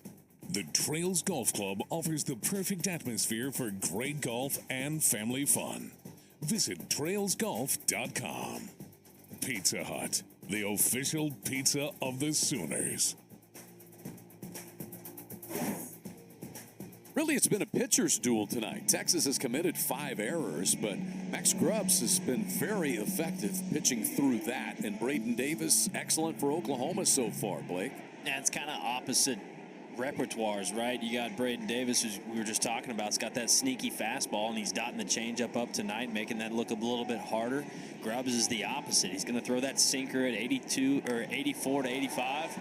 Jackson Willis drives this to straightaway center field. Thomas is back, and this ball is gone. Jackson Willis unloads to straightaway center field. The Sooner freshman leaves the yard, and Oklahoma takes a 5-1 lead. That home run is presented by Mathis Home, the official furniture sponsor of OU Athletics. For Jackson Willis, when he gets hot, he can drive it out of here. That's his 6th blast of the year. We'll get another look at this. This is a fastball. He sees the bottom of it. That thing's just clipped, ladies and gentlemen. This all started in that Oklahoma State series. That Friday night, he went for 2. In the last 3 weeks, he's from Jackson Willis. Is that going to be the last? You're just shaking your head. No, I don't think so. I'm still surprised. Here's John Spikerman batting for the 4th time tonight. He's 0 for 3 with 3 ground balls for the second baseman, D. Kennedy. Spikerman did drive in a run with his ground out back in the 2nd.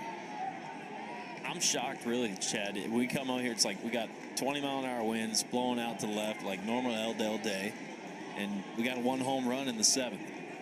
So far. In the 6th, sorry. And the wind has died down a bit. Right.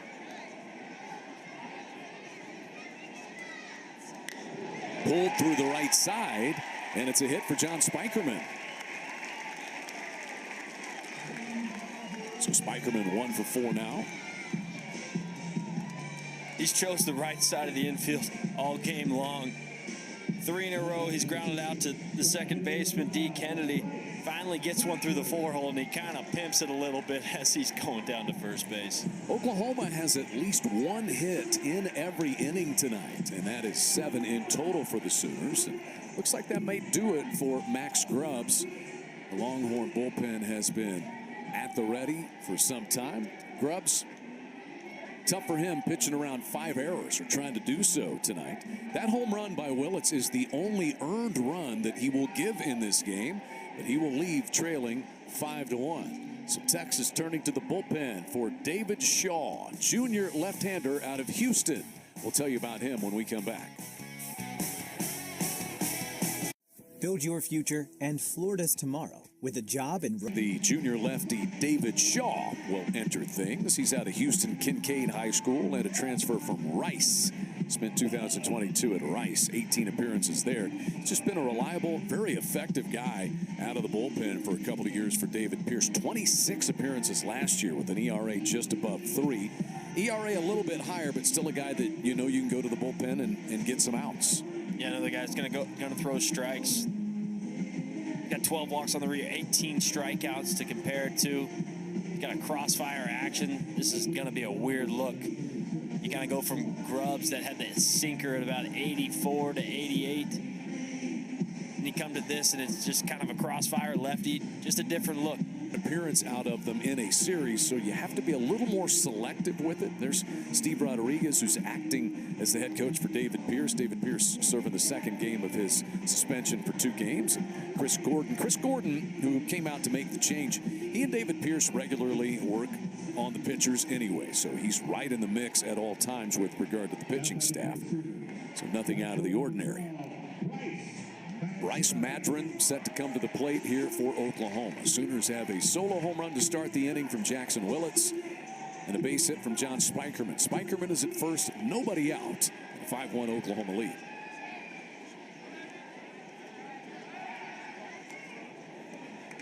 And this lefty Shaw is going to look like he's coming from the first base dugout from Bryce Madron. He's got to get his head whipped around, try to get an eye on that thing, and think hitting the 385 sign in left center. 6'7", the listed height on David Shaw.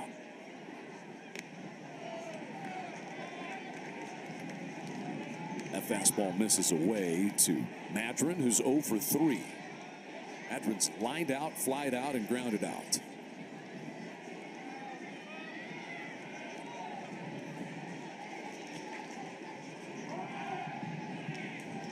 Madron just looked like he could roll out of bed and get 3 hits the way he squares the ball up.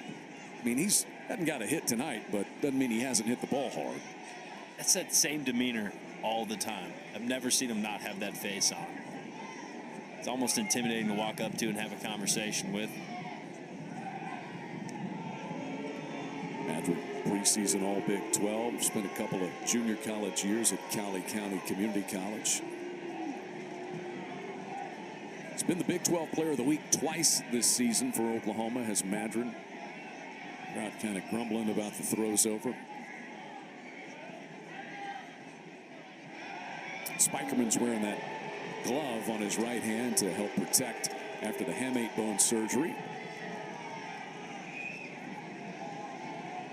That's a little more protective than just your normal sliding glove, it appears. He's got a little extra padding in there, huh? A little pillow. Asking him before the game, what's it like? Is there difficulty throwing? I mean, that's his throwing hand as well. He said no more difficult than hitting. And him being a switch hitter, it's a little different. Right hand being the top hand from the right side and the bottom hand from the left side.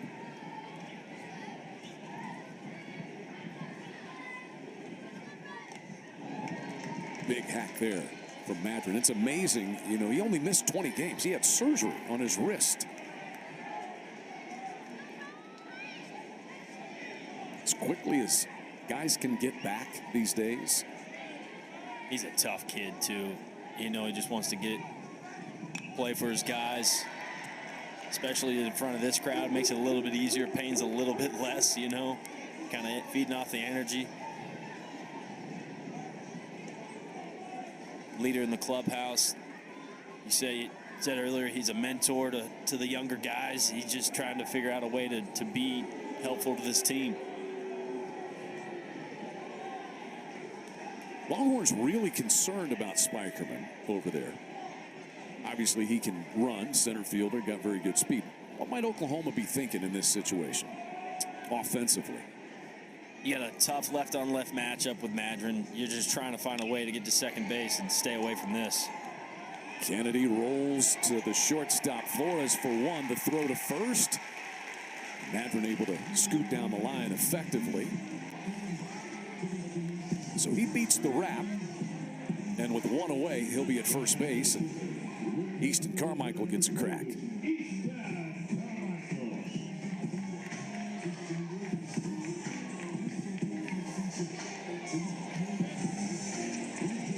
Carmichael's been on base 3 more times tonight. 2 singles, and he was safe on an error in the 3rd and came in to score a run.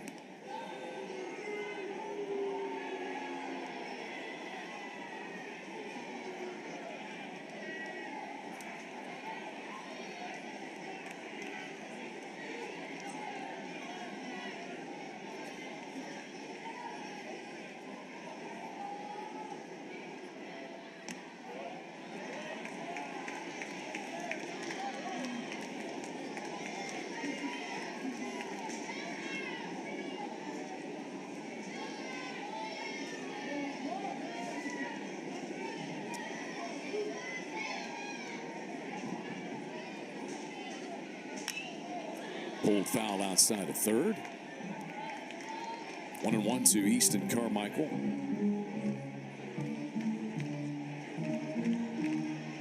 For me as a hitter, it's kind of tough.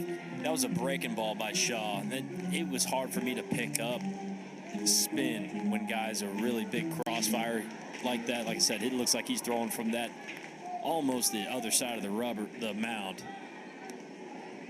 But it's hard to pick up spin when you got guys throwing from out there. It's just a different look. Got to try to change the approach in at bat. You don't know what he's going to look like till you step in the box. It's a tough at bat.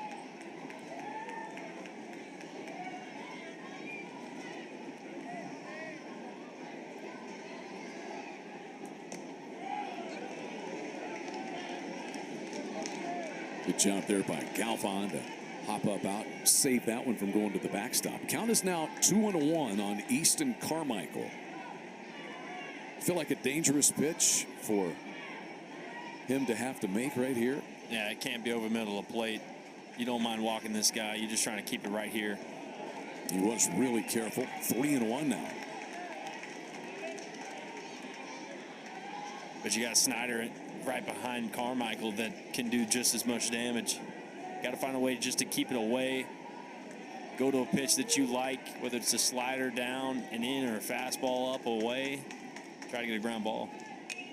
This Oklahoma offense can be really potent with Spikerman, Madron, Carmichael, Nicholas, but it's been the guys down in the bottom of the lineup. Pettis has driven in 2 runs, and Willits 7 and 9 spots that have plated the majority of the runs.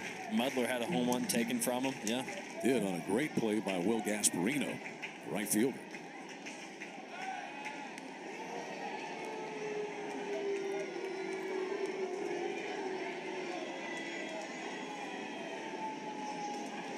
Do you think pitchers ever go, oh, well, the crowd's booing me, I better not throw over there anymore? Yeah, I think it just kind of feeds the fire.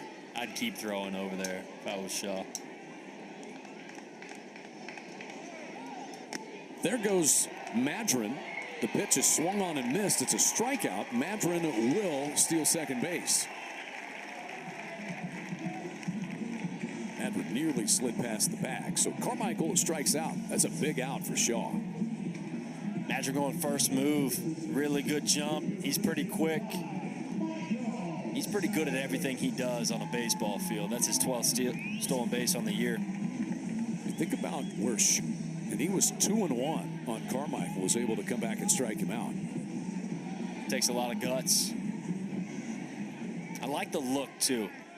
He's got some dirty tweeners going on. You're talking about his socks. Yeah. Yeah, the dirty tweeners. Yeah, dirty. They're not really leggings or stirrups, and they're definitely not, fully extended. You're talking about Shaw. Yeah. David Shaw, for sure. It's a good look he's got going on, man. A little bit of flow in the back. In the air, Wynn's going to get a hold of it. Snyder sends it deep to left field, but room and caught by Ballou. And the inning is over. Snyder sends one to the warning track. Jackson Willis sent one over the wall in straightaway center field for the Sooners this tonight, Blake. Yeah, for me, he didn't have his best stuff. He had to work with a fastball changeup most of the night. There you see it again right there. Back-to-back strikeouts with the bottom of the order, and he's dotting up fastballs. Really went to that changeup heavy. Fastball elevated. He just did what he had, worked with what he had tonight. Big strikeout there. Solid outing. In position to pick up his 5th win of the year is Davis. He will give way to Carter Campbell, who is on for his 82nd career appearance as an Oklahoma Sooner. That is 5th most in program history. And Carter Campbell, just a guy that for 4 years, Skip Johnson has had no fear sending him out there. 34 appearances last year, and this year he is already on for his 18th appearance. What's made him so effective and reliable out of the bullpen? To me, it just doesn't matter the situation. He's going to try to be able to throw a strike, whether it's going to get hit or not. He's not afraid of contact. He's got a really good 2-pitch mix. That fastball slider, he'll mix in a changeup to righties occasionally. For me, it's just not having fear of the moment. He's not afraid of just putting the ball in there and letting it get hit, letting his defense work. So Carter Campbell to face D. Kennedy, and then the top of the order for the Longhorns, Thomas and Flores are the scheduled hitters. 5-1 Oklahoma, top of the 7th inning. Long way to go yet in this one.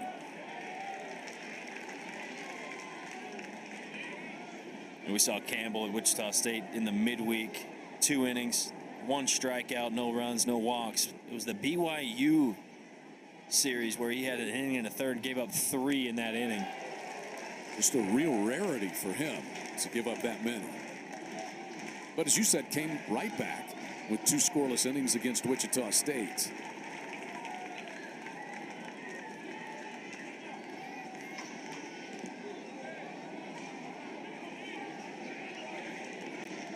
Carter Campbell from Keller, Texas, went to Western Oklahoma State College. You know where that is, right, Blake? Altus? You nailed it. That's ripped. Sooners had the shift on. They had 3 infielders over on the left side. And that's one case where you shift, and that may have been where the second baseman Jackson Nicholas would have been in his normal spot. On their defense, Kennedy struck out twice. You don't really have anything to go on during this game. It's a fastball over the middle of the plate, maybe a missed location by Campbell. That's probably a base hit anyway. Yeah, I hit think that ball so. hard. So Kennedy now 1 for 3 tonight. Back to the top of the order for Thomas. This Texas offense has not gotten completely untracked tonight. 81 home runs for the Longhorns, 6 of them against UT Arlington back on Tuesday. Thomas had a double into the right field corner his last time up, and he came in to score the lone Texas run on a base hit by Flores. See, they've homered in all but 10 games this year.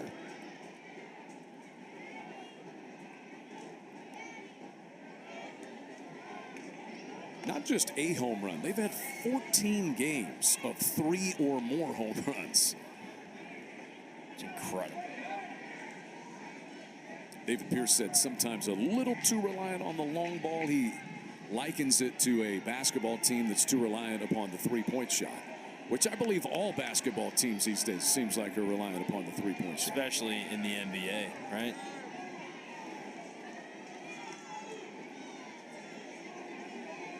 Kind of feast or famine. Big hack there by Thomas.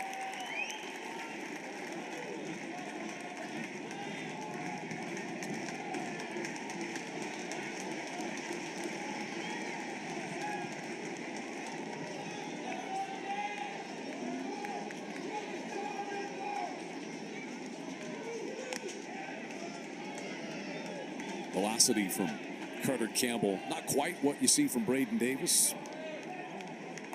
Going to be upper 80s, low 90s for Campbell, whereas you saw Davis touch the mid 90s.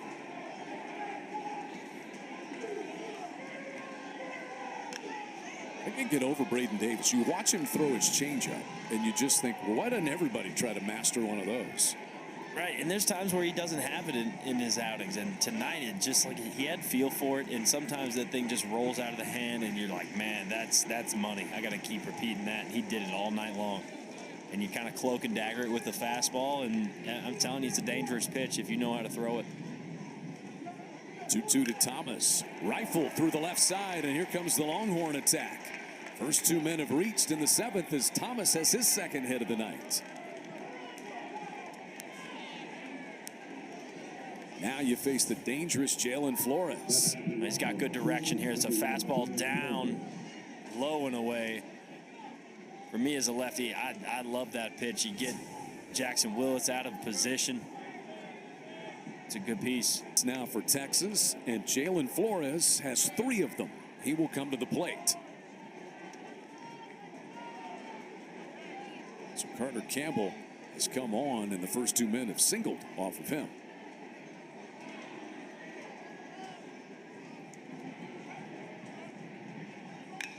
Flores pulls this one toward left. Pettis squeezes it waist high for the first out.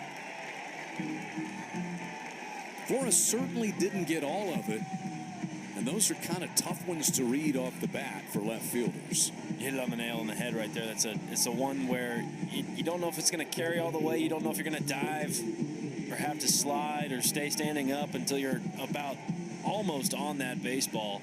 KP does a nice job getting a good break, making the right decision to stay on his feet. 1 away, and here's Peyton Powell. Powell has walked twice and reached on a fielder's choice. There's that breaking ball. It's so effective for Carter Campbell.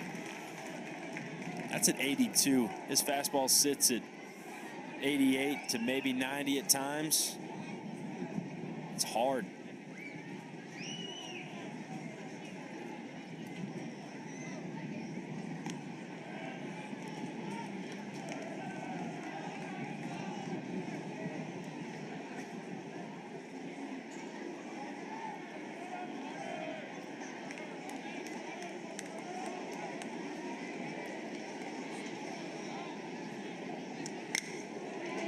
In the hole between third and short, a base hit by Powell. Around third and crossing the plate with run number 2 comes Kennedy. And the Longhorns get within 5-2 on the first hit of the night for Peyton Powell.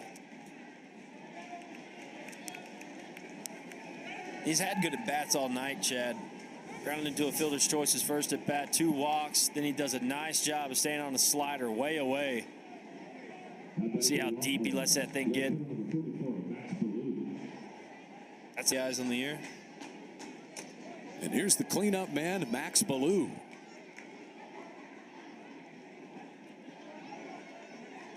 Thomas at second, Powell at first. Longhorns have the potential tying run at the plate now. Ballou is 1 for 3. Had a base hit back in the first.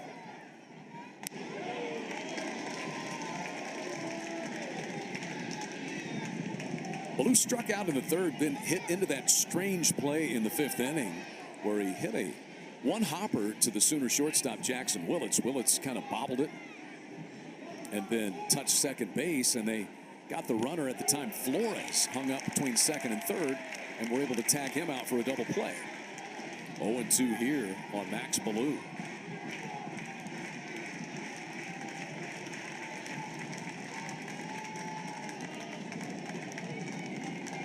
Second leading home run hitter in the Big 12 with 14.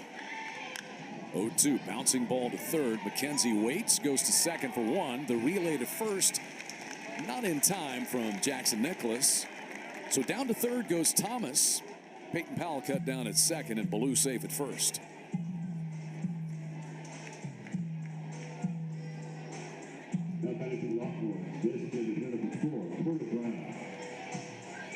Now Porter Brown, who has moved in as the DH in the number 5 spot, will bat for the first time tonight. Remember, he replaced Kimball Schuessler after Schuessler singled in the 6th inning. Brown came on and ran for him. TCU transfer Porter Brown had a very good year at Texas last year. Hit .323 with 12 home runs. This year just batting .221. Still has that pop. 8 home runs.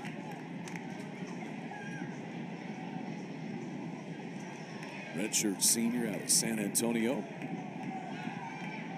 Potential tying run at the plate for Texas in the 7th.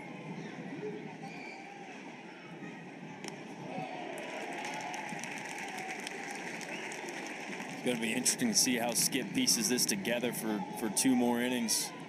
Maybe Girton. Saw him Tuesday night. Looks like you got a right-hander warming in the pen now. Lambert maybe. Ryan Lambert has effectively turned into a closer for Oklahoma. And his velocity has really ramped up the last couple of weeks. He's touching 100, 101 last couple of games. I'm sure a 5,000 person crowd wouldn't mind seeing triple digits tonight. Gasoline for the engine.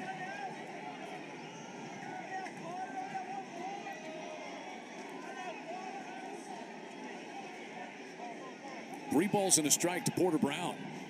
A walk puts the tying run aboard, and we had a baseball come out of the Oklahoma dugout onto the field.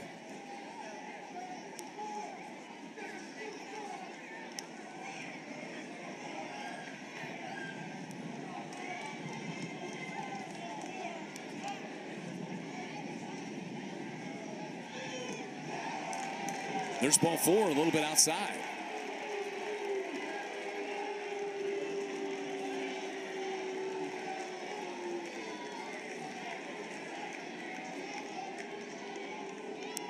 So the bases are loaded for the Longhorns, and Will Gasparino will be the batter.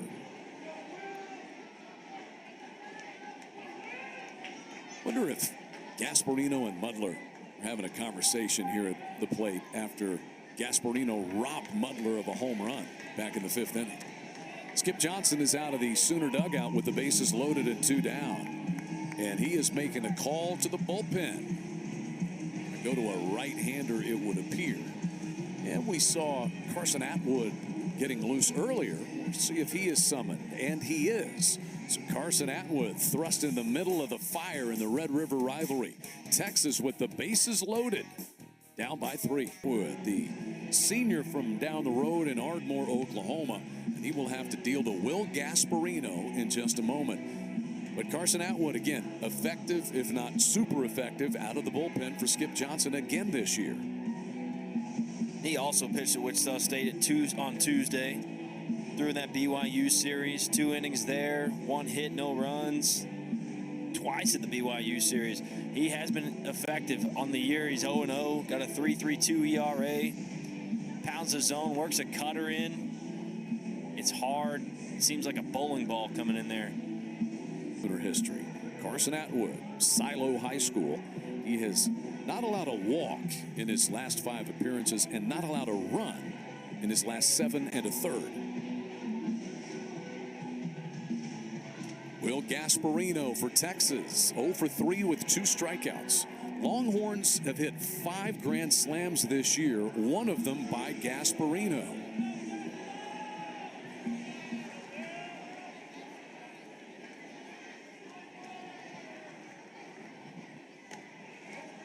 And a first pitch fastball misses away from Carter Campbell.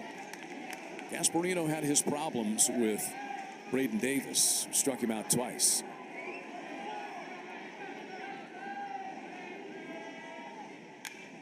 And he shoots this one sky high into right center field. It's in a tough spot. Long run in. Madron has it. And the inning is over. Longhorns are able to get a run, but they leave the bases loaded. 7th inning stretch time in Norman with the Sooners. Oklahoma leads Texas 5-2. A look at our game summary. Texas 3 errors in the 3rd inning, leading to 3 unearned runs. Longhorns have committed 5 errors in total. Jackson Willett's solo home run. Longhorns just left the bases loaded. Texas has left 10 on base so far tonight. Haven't taken full advantage. These people on the berm have taken full advantage of the night. Enjoying the evening. Pizza out there. Getting to know one another. Anthony McKenzie is in. And David Shaw throws one past him. Scheduled for a 4 o'clock start time. Game number 2 on Saturday. And then 2 o'clock on Sunday. 0-1 pitch misses outside. If the weather is good to us. Has there ever been a doubleheader on Sunday? Has there ever been? Yeah. Oh, I'm sure there has. In conference, like getaway. Not in a while. It is a getaway, but we are told that's a possibility if we have to get there.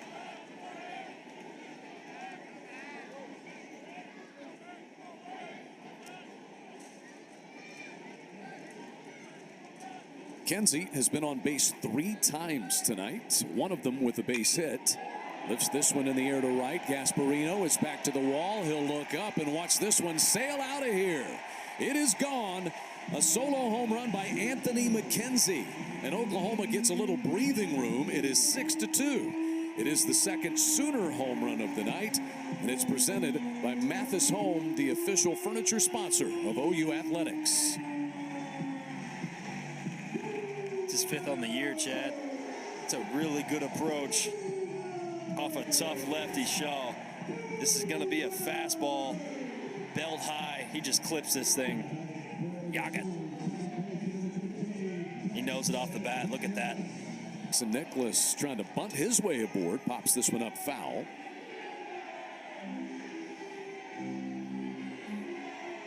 How about Anthony McKenzie? He's been on base 4 times. Once on a strikeout wild pitch, once on an error.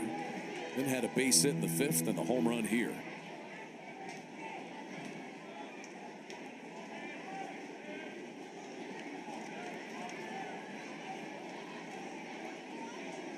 What, Oklahoma, though, Sooners have hit 51 home runs this year, and 32 of them have been in Big 12 play.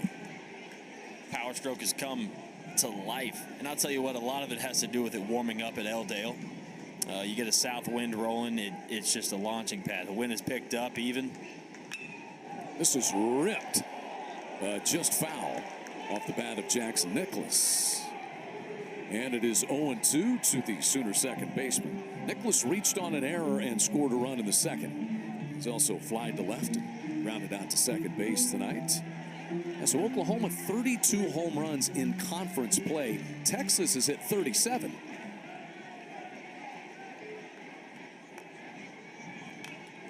You ever been down to Texas, that stadium? Yes. I've been down. I went down there for UFCU Dish Falk. Yes. I think I played one series there. Maybe two. I don't remember how it's set up. Does it blow out there?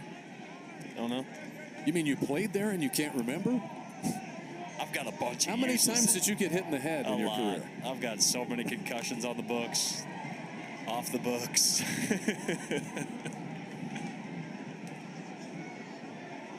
Nicholas fouls this one out of play. Oklahoma swept Texas in Austin last year. In fact, Sooners have won 4 straight in the series coming in. Texas leads the all-time series by a bunch, nearly 90 games. As Nicholas swings and misses for the first out. Second strikeout for Shaw since he entered the game.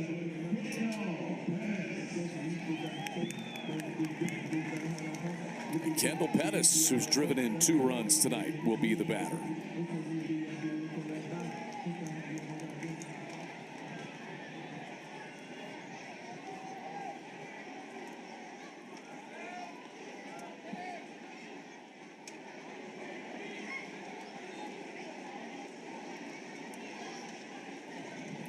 Pettis an RBI single in the second and another one in the third.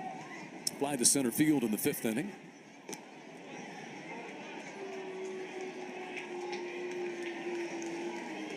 Called strike to the Sooner left fielder.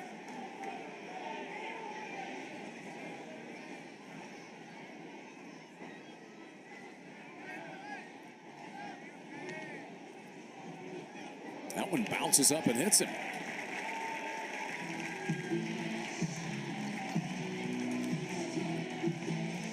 Pettis not interested in playing dodgeball. Just let that one come on up and wear it. Oh, those are the easy ones. You don't feel a thing. Take your trip with a smile on your face. Get your sign. Take a bag, maybe. Wreak havoc. Here is Scott Mutler. Mutler reached on an error in the second. He walked in the third and then got robbed of a home run by Will Gasparino, the right fielder, in the 5th. And not one of those where, oh, it might have been. No, he was over the wall. 100%. With his 6'6" frame and reach, and pulled that thing back in.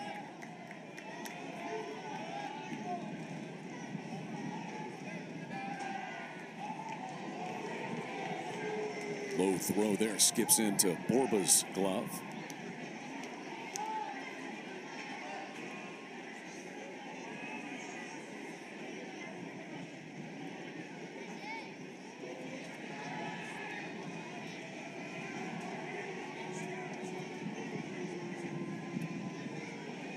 Galvan wants to come out for a visit with David Shaw.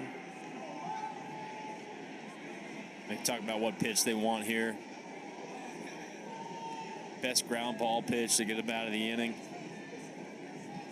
Got that slow breaker that works for him, but that's more of a strikeout pitch to me. I think you run a fastball into Mutler here, you might get a ground ball.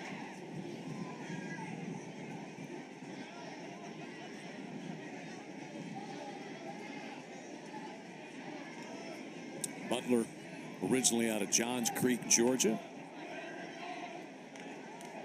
Transferred in, as we said, from Northwest Florida State College, along with the Witherspoon twins, the pitchers who we will see later on. We will see Kyson as a starter. And we'll see him in all likelihood tomorrow, unless something changes with the weather, and who knows. And in the meantime, There's Malachi Witherspoon getting loose out in the bullpen.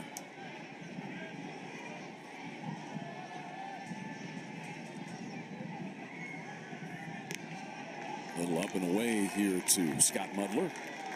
Jackson Willits, who homered his last time, waits on deck. Got a violation call, a clock violation, ball 2. So 2-1 the count.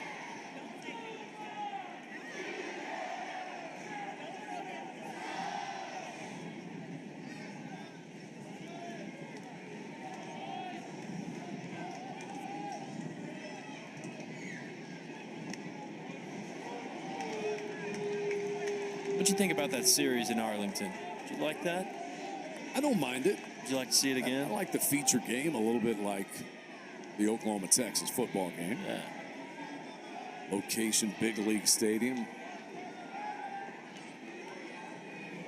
How about you? I enjoyed it. Like I said, I got to go call that, and I mean, there was good crowds every day. Good baseball, you know, it was competitive. Sooners came out on the bottom side of that, but it's a really good matchup that year. That was 2 years ago between these teams. Pettis is on the move, and Mudler, a base hit through the right side. Pettis will easily churn to third as Gasparino gets the ball up in right field. And here's the Oklahoma offense with a spark. McKenzie has homered. Pettis hit by pitch, and a base hit to right by Scott Mudler. What a pickup Mudler's been, Blake. Yeah, he handles his staff very well. Really good receiving catcher. Steals strikes all the time. And anything you get offensively is just playing on house money. Does a good job at cheating the fastball there, staying quick to it, shooting it through the 4-hole. Looks like that may do it for David Shaw. The Longhorns possibly and will go to the bullpen for the second time tonight. Max Grubbs, the starter, went 5 innings. Shaw able to go just an inning and a third. And into the game will come Easton Tumas for the Longhorns. Jackson Will, 150, 200 fans out there watching. It's a great crowd inside and outside the ballpark. Easton Tumas is on here. Freshman, lanky 6'4" from Friendswood, Texas. Tough spot here. A couple of men aboard. And a 5.32 ERA so far this year. Yeah, his 16th appearance. He started a game for the Longhorns. He got 20, 30, and 2 innings pitched, .2 innings pitched, giving up 22 hits, 15 runs, 14 of them earned. Walked 11, struck out 24. It's a live arm, ladies and gentlemen. He's warming up at 92. You can kind of just tell that thing whips out of that hand. So Max Grubbs, 5 innings tonight for the Longhorns. And Grubbs gave the first 5 runs, but only 1 of those was earned. And Shaw so far an inning and a third, 2 hits, 1 run, and it was earned. And he is responsible for Mudler and Pettis, the current Sooner base runners. Jackson Willits to the plate. Willits solo home run off the batter's eye wall in straightaway center field back in the 6th inning.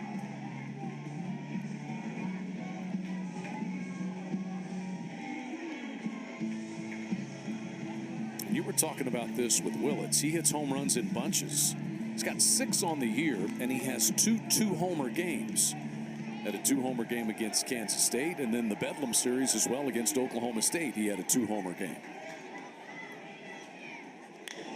Rockets this one off the glove of Flores, the shortstop. Pettis is in to score. The ball rolling slowly out towards center field. Mudler will stop at third, and Jackson Willits delivers an RBI single. Oklahoma leads at 7-2.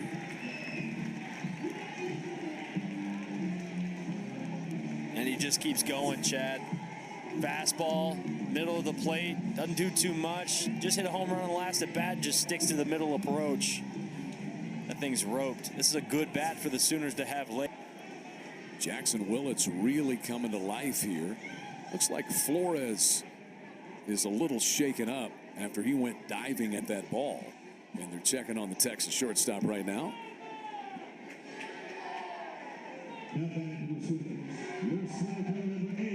So Kendall Pettis scores for the 2nd time tonight. Pettis has scored 2 and driven in 2 in the number 7 spot. And these guys in the lower part of Oklahoma's lineup. Pettis has 2 hits. Mudler a hit and a walk. And Willits with a home run and that RBI single. Back to the top now for John Spikerman.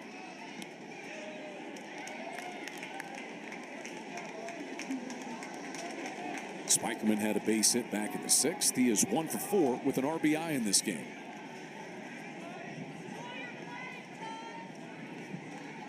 Each team with 10 hits.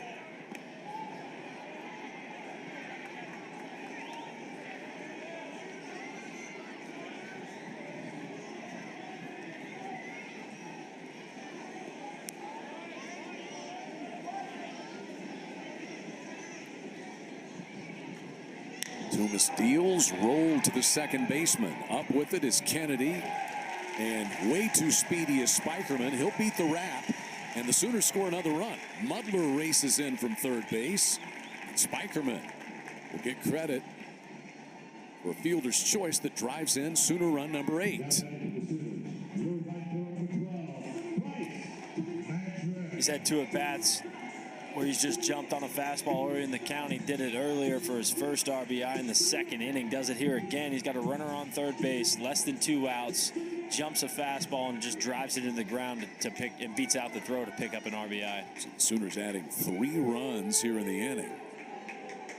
And the batter will be Bryce Madron with Spikerman at first and 2 gone.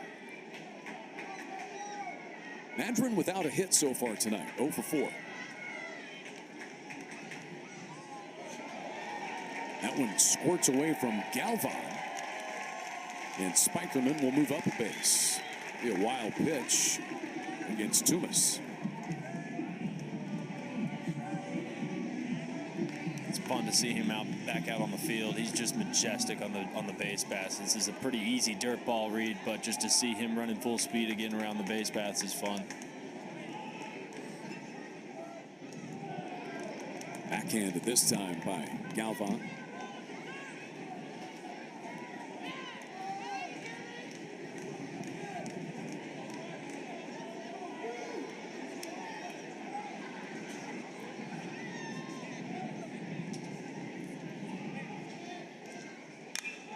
Drilled into the gap in right center field. Long run by Thomas. He'll reach up and has it. Oh, what a play by Jared Thomas. Robbing potential extra bases from Bryce Madron. The sophomore center field. Anheuser-Busch. And our community partners, Fowler Auto Group, OU Health, OG&E, and Coca-Cola. Sooner Baseball brought to you by OU Health, proud to be Oklahoma's flagship academic health system. And Oklahoma Baseball is brought to you in part by Courtyard by Marriott. Singing along Sweet Caroline, 8-2 Oklahoma. Hit the top of the 8th inning. Dangerous Texas attack and trying to spark it here. Casey Borba sends one into the alley in left center field. It bangs off the first A in Oklahoma. And it's a standing double to start the 8th for the first baseman, Casey Borba.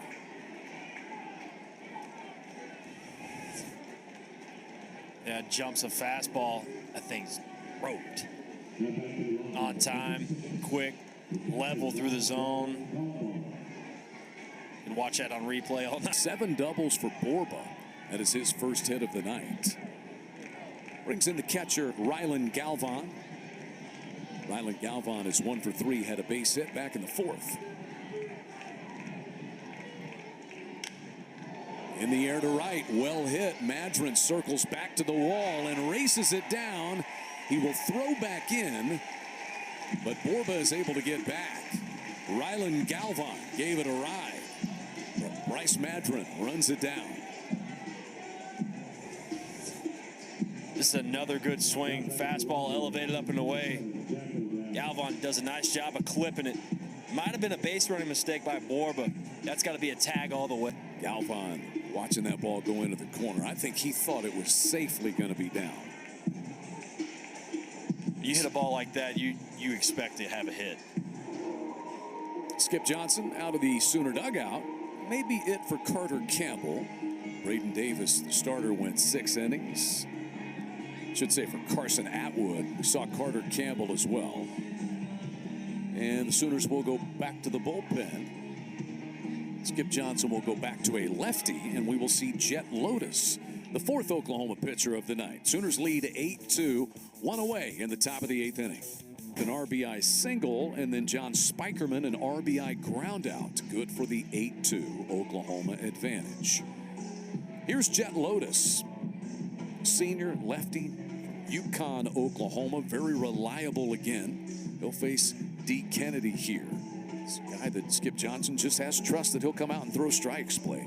Absolutely. On the year, he's 1-1, 6.38 ERA, 18 and 30 innings pitched, 15 hits, 19 strikeouts to 11 walks. Saw him in that Saturday game against BYU. 2 innings pitched, 1 hit, no runs, 2 walks, 2 strikeouts.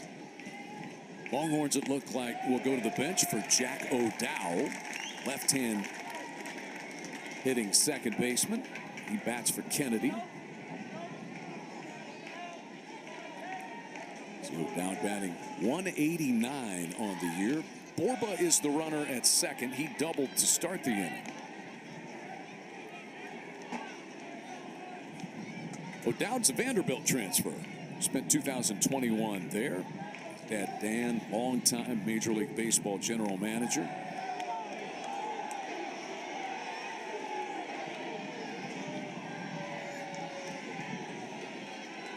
Two balls and a strike.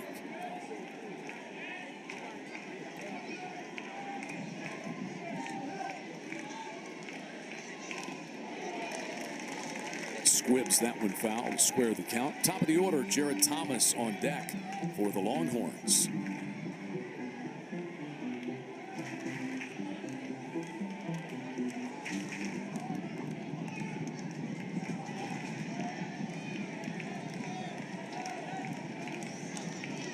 Jet Lotus.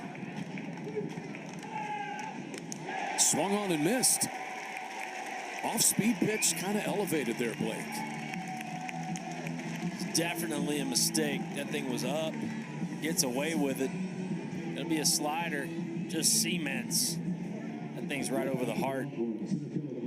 Jet Lotus saying thank you. Yeah, that almost came in as a straight changeup. That is 10 strikeouts now.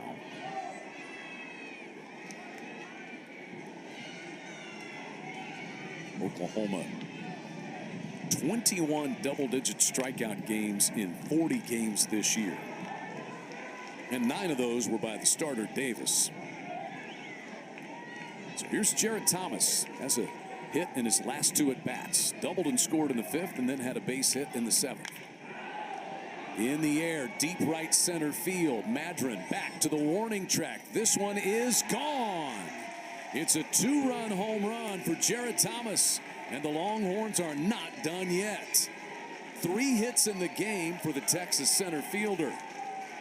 And Thomas crushes his 13th home 3 in 34.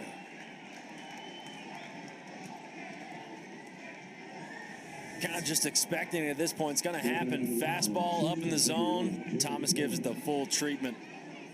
Backspin. Oh, those are awesome, man. Now Lotus trying to work through the heart of the Texas lineup.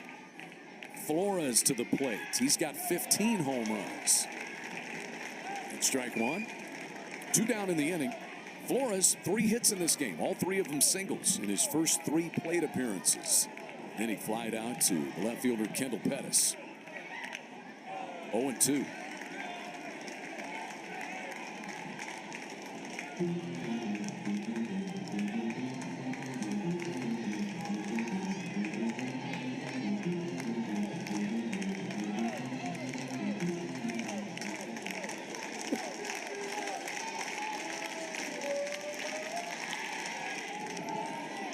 Otis misses away with that one.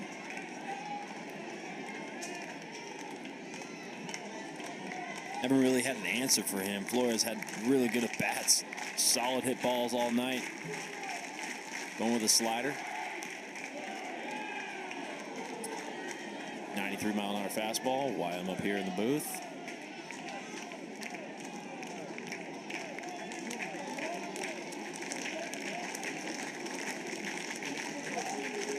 Otis is 2-2. Skips up there, and the count is full. Peyton Powell due to bat next for the Longhorns.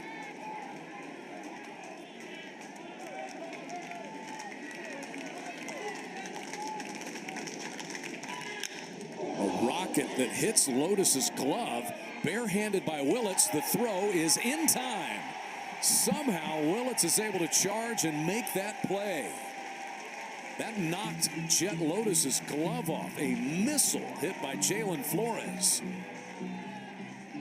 The Longhorns get closer. They do so on.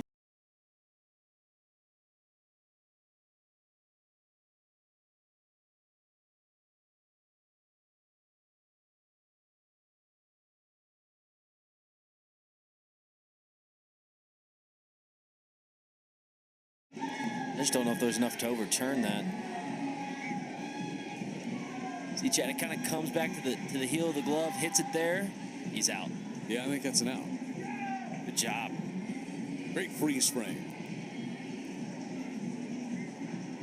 See if Carly can talk to those guys, see what they're doing, and what do they talk about? Carly's down there monitoring the review, listening Look, in.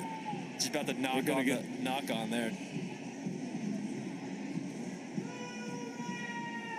She's taking notes, very serious careful notes. there. Yeah.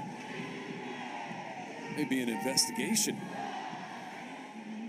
So if it stands, obviously, we just move on to the bottom of the 8th inning. Oklahoma leading 8-4. If it's overturned, Flores would be at first base with 2 outs for Peyton Powell. You see the Longhorns have told Flores to just occupy first until we're told officially. Sooners still huddled up out on the field. One way or the other. What a play by Jackson Willits, Blake. Yeah, it takes a lot of hustle.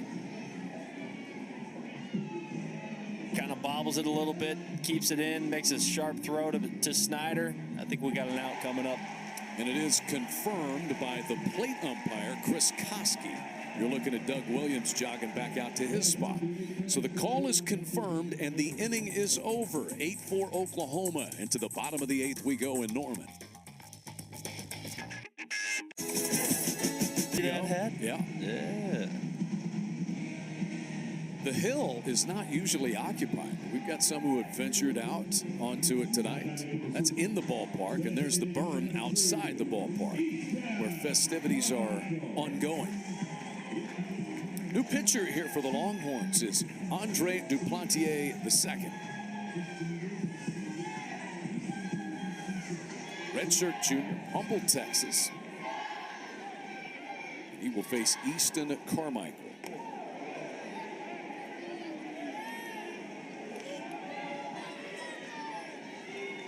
Effective guy on the bullpen.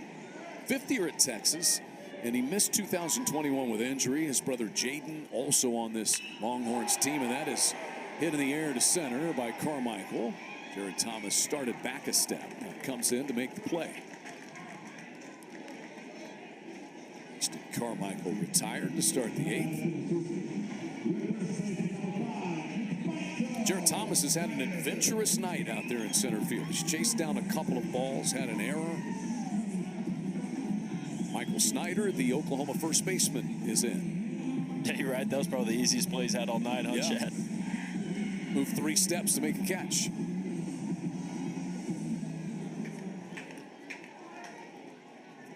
I think the wind machine heard that we were saying, now, you know, the wind's died down, and now it's blowing again.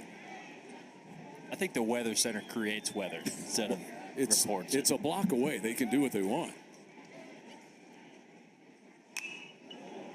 This one sliced foul by Snyder, who's 0 for 4 tonight. Once again, scheduled for a 4 o'clock first pitch tomorrow for game 2. There is rain in the forecast. It changes by the minute, though, it seems.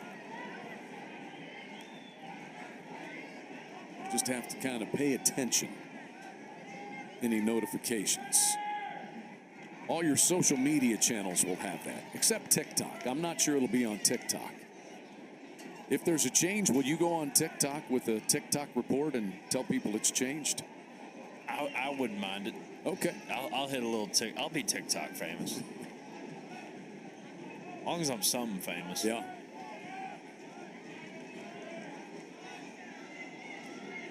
I think you're college baseball famous. I actually am.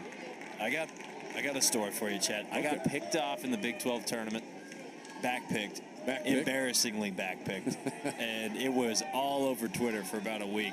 Was this a pinch running situation? This was a pinch hit situation. No. I drew the walk, get to first base, get backpicked by the West Virginia catcher, and feel about as small as an ant walking back to the dugout. It was a long run.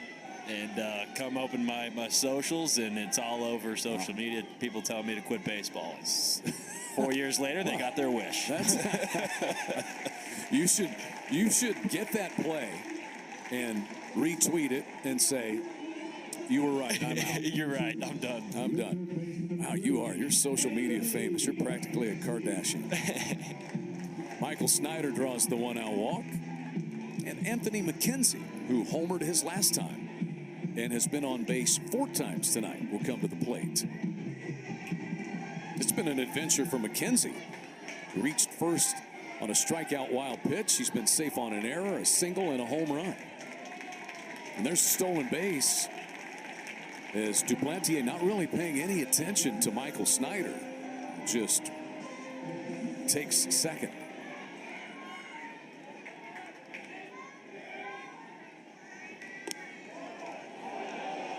High strike called to McKenzie.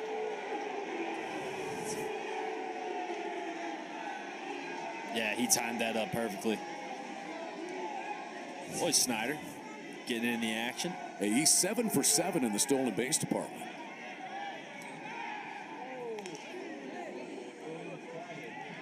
Now, Duplantier is concerned about Snyder's base stealing capabilities.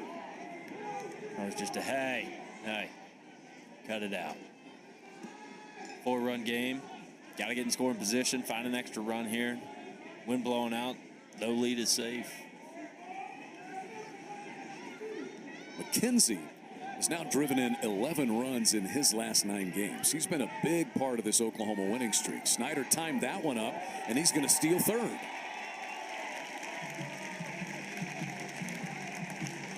Look at this guy, Chad. And he's stolen both of them easily. Yeah, that was poetry in motion right there. See him time it up with his feet, never stops moving. Just a penguin dive into third. Boy, big fella. So the Longhorns bring the infield in for McKenzie in a 2-2 count. Thanks for calling me a Kardashian. Now my texts are flowing. Sorry about that.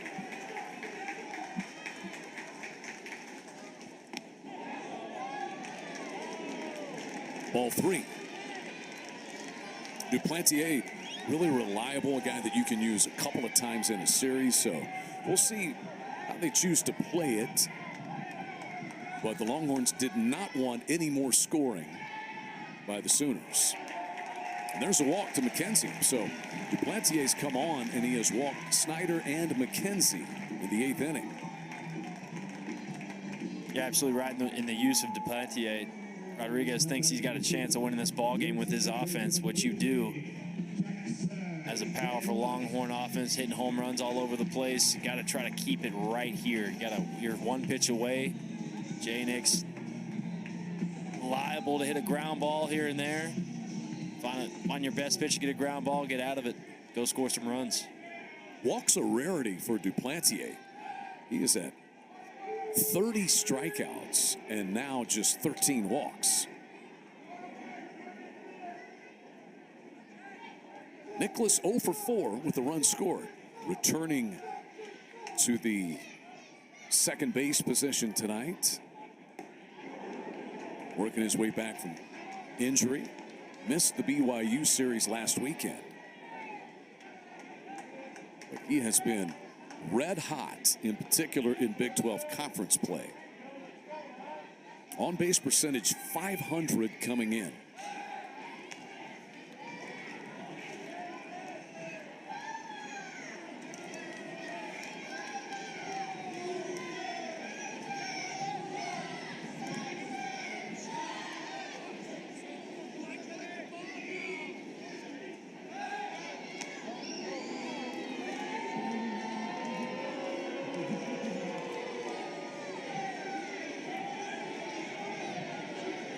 Duplantier is the fourth pitcher of the night for the Longhorns. Grubbs, Shaw, and Toomas preceded him.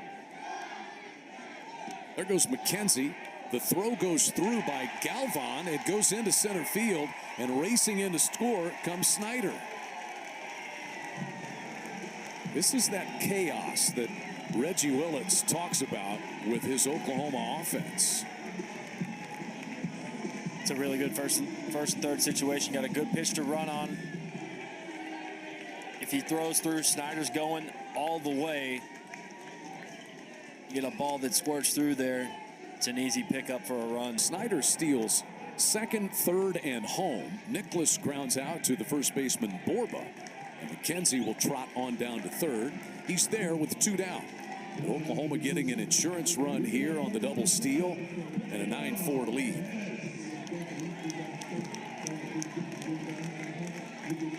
Kendall Pettis has been on base 3 times tonight. He's driven in 2 runs with a pair of singles.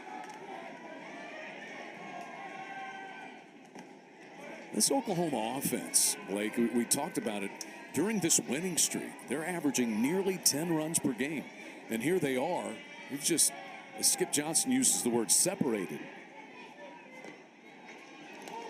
Well, halfway through this game, you feel like you've got it in control, and it's only a 4-run lead.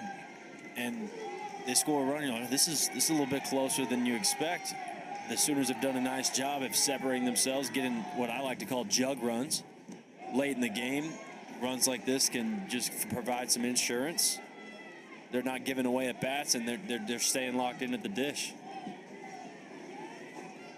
They've hit 2 home runs and scored on a double steal in this game. 2-2 on Kendall Pettis. Yeah, there's the chaos on the. That thing's a little worn, huh? He likes that no sleeve look with a tight. Maybe a little superstition involved there. Strike 3 call to Pettis. Duplantier strikes out Pettis to finish things. But Oklahoma gets a run without a hit. A double steal. Kai Witherspoon. Let's see his brother Kyson start tomorrow's game. But the Twins out of Jacksonville, Florida, and came through Northwest Florida State College. And he is on a non-save situation. He's going to have to deal with the heart of this Texas lineup in the 9th. Yeah, this is no give-me inning by any means. You've got to come in the zone and try to get outs efficiently. He's only given up 1 run in his past 4 outings. His last being that 1 inning in the Wichita State Tuesday game. On the year, he's 2-1, 5.06 ERA, 16 innings. It's got to be 95, 96. Electric stuff with a wipeout slider. You notice the Sooners wearing blue tonight. Tonight is the annual Go Mitch Go game with Oklahoma baseball. You see a lot of the guys wearing the blue sleeves, blue wristbands. Mitchell Whitaker was a very dedicated, loyal Sooner baseball fan who passed away of acute lymphocytic leukemia. And the Go Mitch Go Foundation was established in 2009, and Mitch's parents, John and Tracy, and sister Meredith, were in attendance tonight. Oklahoma honored this year's award winner, pitcher Will Karsten, winner of the Go Mitch Go Award. Always a special night. Blake, you're a past winner of the Go Mitch Go Mitchell Whitaker Foundation Award with Oklahoma baseball. It's good to remember all that Mitchell Whitaker meant, the impact he had and continues to have. That's the amazing thing about it. He was 10 years old when he passed away in 2007 and continues to impact. You're absolutely right. It gives me chills still thinking about it, that a young man of his age could impact so many people, and now it's turning to kind of a brotherhood. You know, you got Diego Muniz out there, who's a past winner. Kendall Pettis, obviously. I could name Rene Martinez, Austin O'Brien, a bunch of really good human beings that embody that, what it means to have Mitchell Whitaker around. Malachi Witherspoon and Peyton Powell locked up here. Powell's been on base with a walk twice, and he also had a base hit in the 7th inning. 1-2 the count.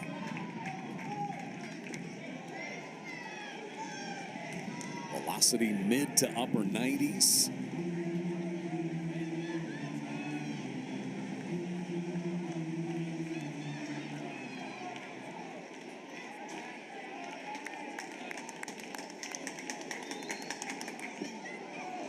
Full count now to Peyton Powell.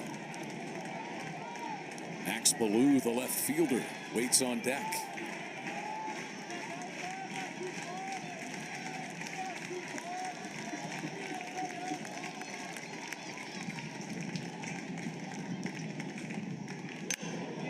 This one rifled foul over toward the Oklahoma bullpen. And it'll stay 2-2 on Peyton Powell.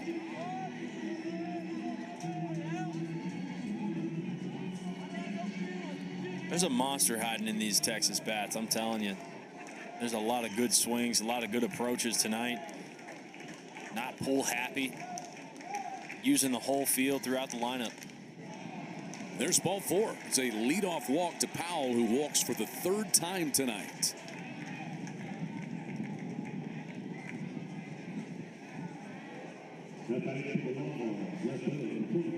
It is the 5th walk allowed by Sooner pitching. They also have 10 strikeouts.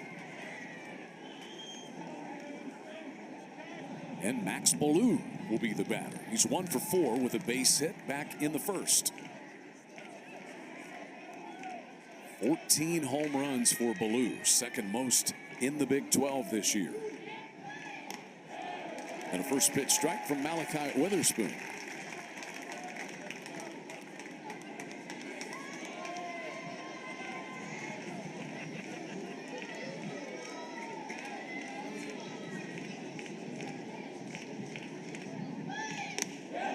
Malachi Witherspoon had gone 4 outings without giving up a walk. He's been a very low walk total guy for Oklahoma this year.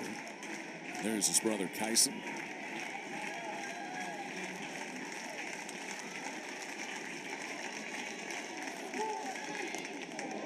Oh, 2 runs in at 96 miles an hour. Yeah, you look at his stuff and you kind of wonder how that ERA has just kind of jumped up, but I think the fastball maybe flattens out at times. He gets into predictable counts, and guys just kind of ambush the fastball.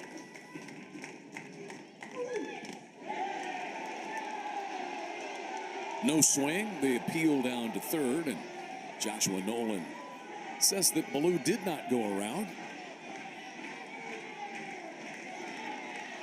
Look at that. That's 96 on your hands, and it's tying them up like that. It's electric stuff.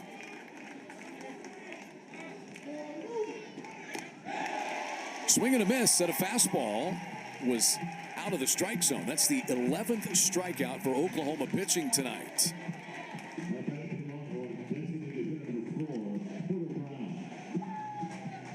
He'll bring to the plate the DH, Porter Brown.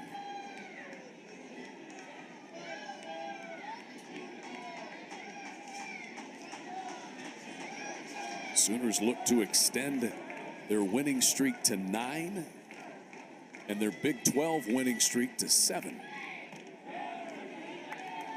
Remember, Oklahoma State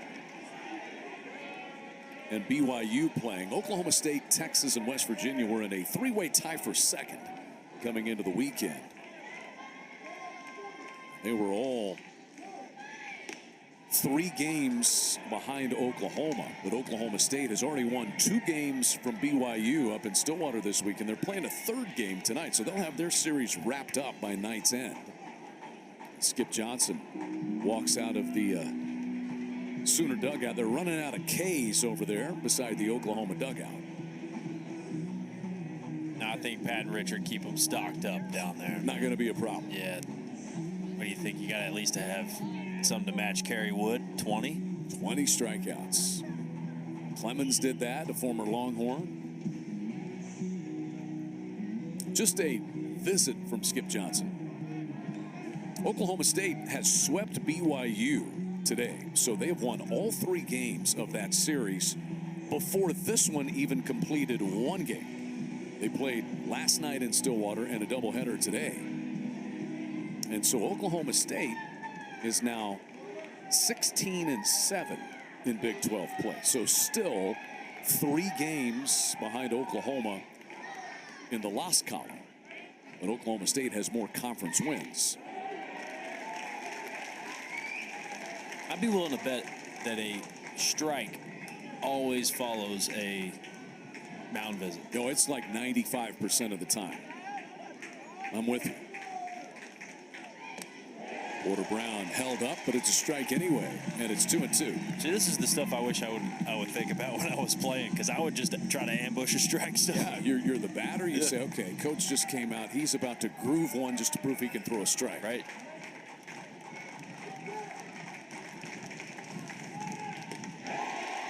Three straight, and Porter Brown couldn't hold up. Back-to-back strikeouts for Malachi Witherspoon, and Oklahoma is 1 out away from a 9th consecutive win. Will Gasparino will be the batter.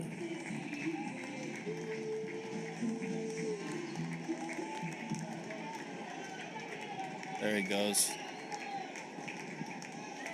Question is, how many binder clips do you have down there, Richard? Well, it's 2 per K, and that is strikeout number 12. So that's 24 binder clips. That would cost you about $20 at Home Depot. I mean,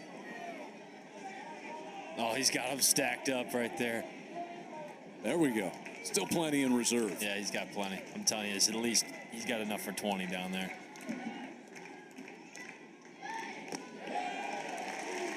One-0 is in there for a called strike to Gasparino, who is 0 for 4 with 2 strikeouts tonight.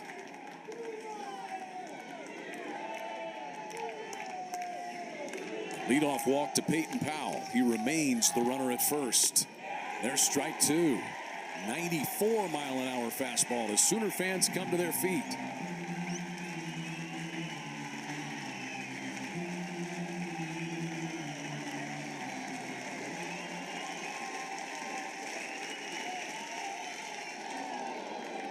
Gasparino stays alive.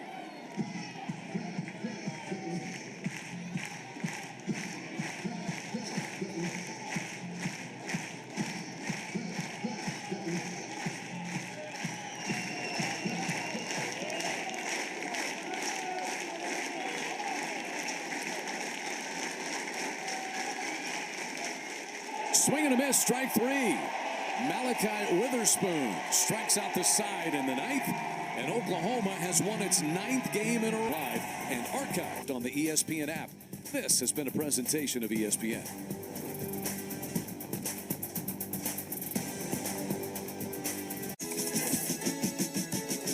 Don't stop thinking about tomorrow.